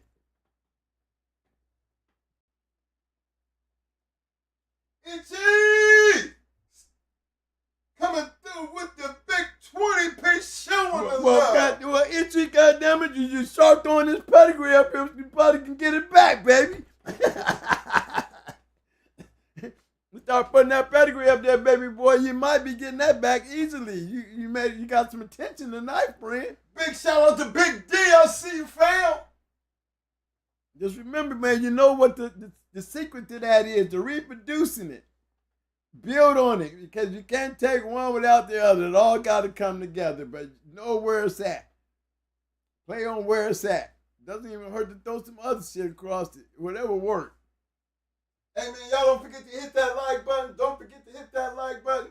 I know I still have 48 people up in here, and I know I got people out there on the back street showing the love. I see all of y'all. But look here, man. It don't cost you nothing to hit the like. No, it don't cost nothing to get the muscles up. It don't cost you nothing to get the roses. I tell you, our motivation comes from you. So show your appreciation and show some damn love. Right. Show me the love, man. You motivate me to keep doing this. You don't show me no love, I get bored. And I get frustrated. And I want to go home and play with my toys instead of play with y'all. So, hey, I'm coming back to sit back out here with you guys. Help me. I want to be motivated. I want to see what my fruits. I want to see that it's worth me continue doing this. We got more to look into. We have more to observe. You know what you did tonight, man? Right. Let me get over here. Tonight, you gave, let me get over here with you. Before I hit this music. Hey, y'all, as we close up the show tonight, I always told y'all, in the beginning, if y'all been following us, Mo always giving you a piece, always little pieces of his key. Now, I remember probably a year ago, over the time period, people used to add, Mo used to tell you about he get his dog to drink. But he never, ever told you what that drink consisted of. Never told you. But tonight, he turned over a new leaf. I just dropped a piece of... Well, you gave him something. Now they can fill that part in. Because you never really ever said it prior to tonight. Right, but the guy, when you say it, you see the reaction. Somebody knew what the breakdown was. What the stress dex does, you know what I'm saying? Oh, it was a couple people that jumped right in there that who just broke it down. Right, makes sense. Because it makes sense. And that's the thing, If it makes sense to you, that's the key. If it has to make sense to you, even though he finally he gave it up, but it's just, as we move on, he's going to be giving up a lot more. Because, it's not like we're trying to keep doing this forever, man. But, just being able to share that information with you and to make it a part of, the reason why we are here is to just put it out there. What we talk about is in the past. But if it can help you doing anything in the future, then use it. Again, we always tell you, live by the disclaimer. Dogfighting is illegal. It is a felony. It is a federal offense, and they ain't playing fair. But just because it is like that does not mean you cannot have an American Pit Bull Terrier. So, tonight, the breeding process, the understanding, not putting us on no pedestal, not trying to be better than anybody, not saying what we do is all in all, all to the American Pit Bull Terrier. No, it's none of that. What it generally does is just put you in the mind frame of what we've been trying to tell you. What makes these guys so good that's able to do it to make it work? They would just... They'd always be the one to come up famous. For real. I mean, that's just the bottom line, man. These are years and years and years of people breeding dogs and understanding what they're doing. We share that information with you. We don't have no control over what you do out there. Don't really care what you do and how you're doing it. Over here, this is just what we discuss. But when it comes down to the breeding part of it, what you're doing and what you're selling and however you choose to do what you're doing, we're all on the same playing field. The only difference is the purpose. That's the only difference. And because of the difference, does not make one better than the other. Not at all. Because no one's going to tell anybody what to do and how to do it if they choose to do whatever they want to do. That's never going to be our issue, never going to be our problem. Again, what we share with you is our past, our knowledge, and the information that we can share based on what our mentors, the people way before us, the people a whole lot better than us, where you think we got it from. And that's all it is. And the more people with the information, the more competitive the game gets. Believe that. Get to tightening up, boy. You better tighten up, man. You better tighten up because you don't know who's listening. You know, they always got that bus. They always got that bus back. You can always get the bus back. It moves like the metro. We have minutes and times and stuff that we come over. Get on the bus and come on home. And just come on home. So everybody load up. Let's pick up our shit and go home. Make sure you got the sticks. Make sure you got all your gear. I hope we didn't have to leave no dogs tonight. Study your pedigrees.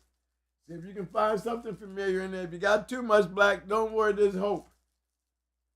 You know what I'm saying? There's always hope. You can't make something out of nothing unless you got a little bit of something. Okay? You got to have a little bit of something. With that note right there, I'm going to say this. Always got to scratch the wind with that shit. That'll tell you where you're at. You know what I'm saying? You gotta tell you where you at. That's for all them boys out there that just relish all down there. That night business. That basement. That business. Look here, man. It's so deep down in the ground, boy, right now, boy. It's like a spooky movie. You know what I'm saying? They in them deep caves. You can't find them. You can't see them. But for some reason, we know there's air getting there because there's info coming out. Why there's info coming out, it's always going to be here. Can't tell you when, who, how, nothing. Tell you about that dog, baby. Okay. Tony, what you got to say, Tony? Hey, man, I'm going to tell you this, man. Look. Always, I mean, get your work together, get your hand in shape, and just make it a point to always. Always.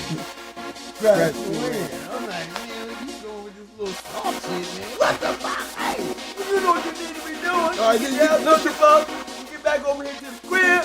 As I let you off the bus, and you go back there and lay your asses down, lay your dog down and put him up. Some of y'all might have to wash him a little bit, you know, work on him. But it's okay, he made it home. But you better remember something. I guarantee before you left, did you make sure? Did you make sure? Because you better make sure he does what? He must Always scratch the wing. You just had to get physical. God, man, it's going hard, man. It's going hard. That's 2W, baby. Right. Hey, love y'all, man. Man, I'm gonna put my man back up. I'm gonna put that last champion up, man. He put the night. That's right. He's the dog of the night.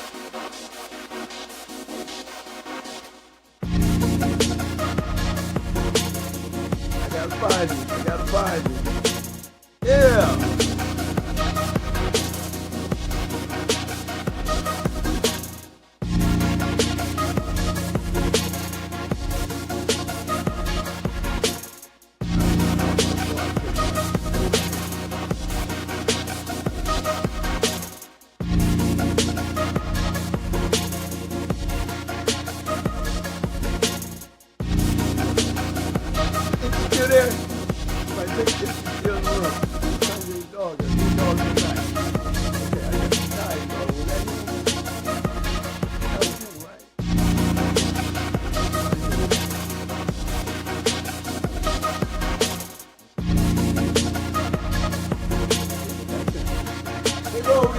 Here we go, guys. It's dog of the night.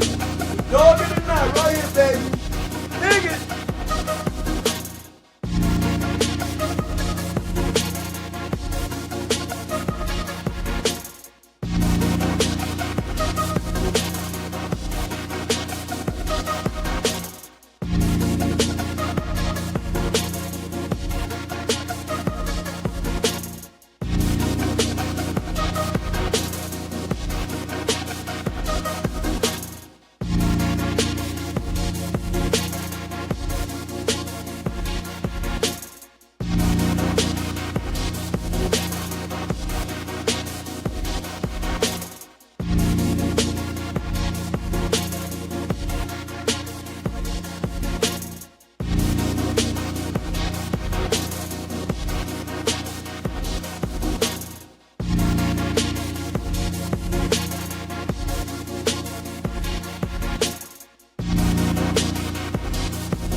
Tell you something, man.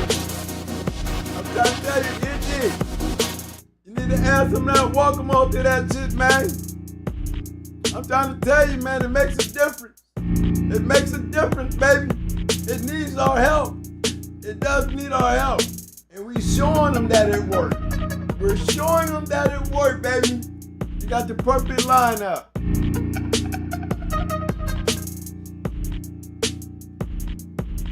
All you guys out there got that welcome off stuff, boy. There's itchy out there.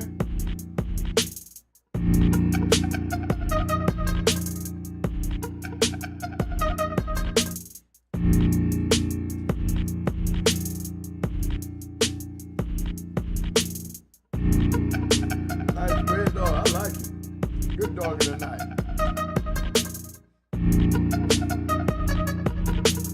Can't ask for better pack than that. Remember, they got the amboss on that end over there, right? Only difference over here, they went to the damn old Crumbs Creamer Snubby in them. You know, that top piece right here. Same old Patrick shit, you know what I'm saying? But a different way. Now, you inject some Walkamore in that shit right here, you can bring that back, baby. You can bring that back. You can bring it back.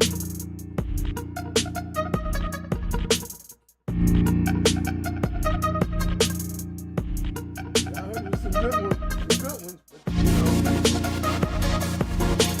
they gotta get over that hump. Keep grinding, baby. You know how we do it. Shout out to all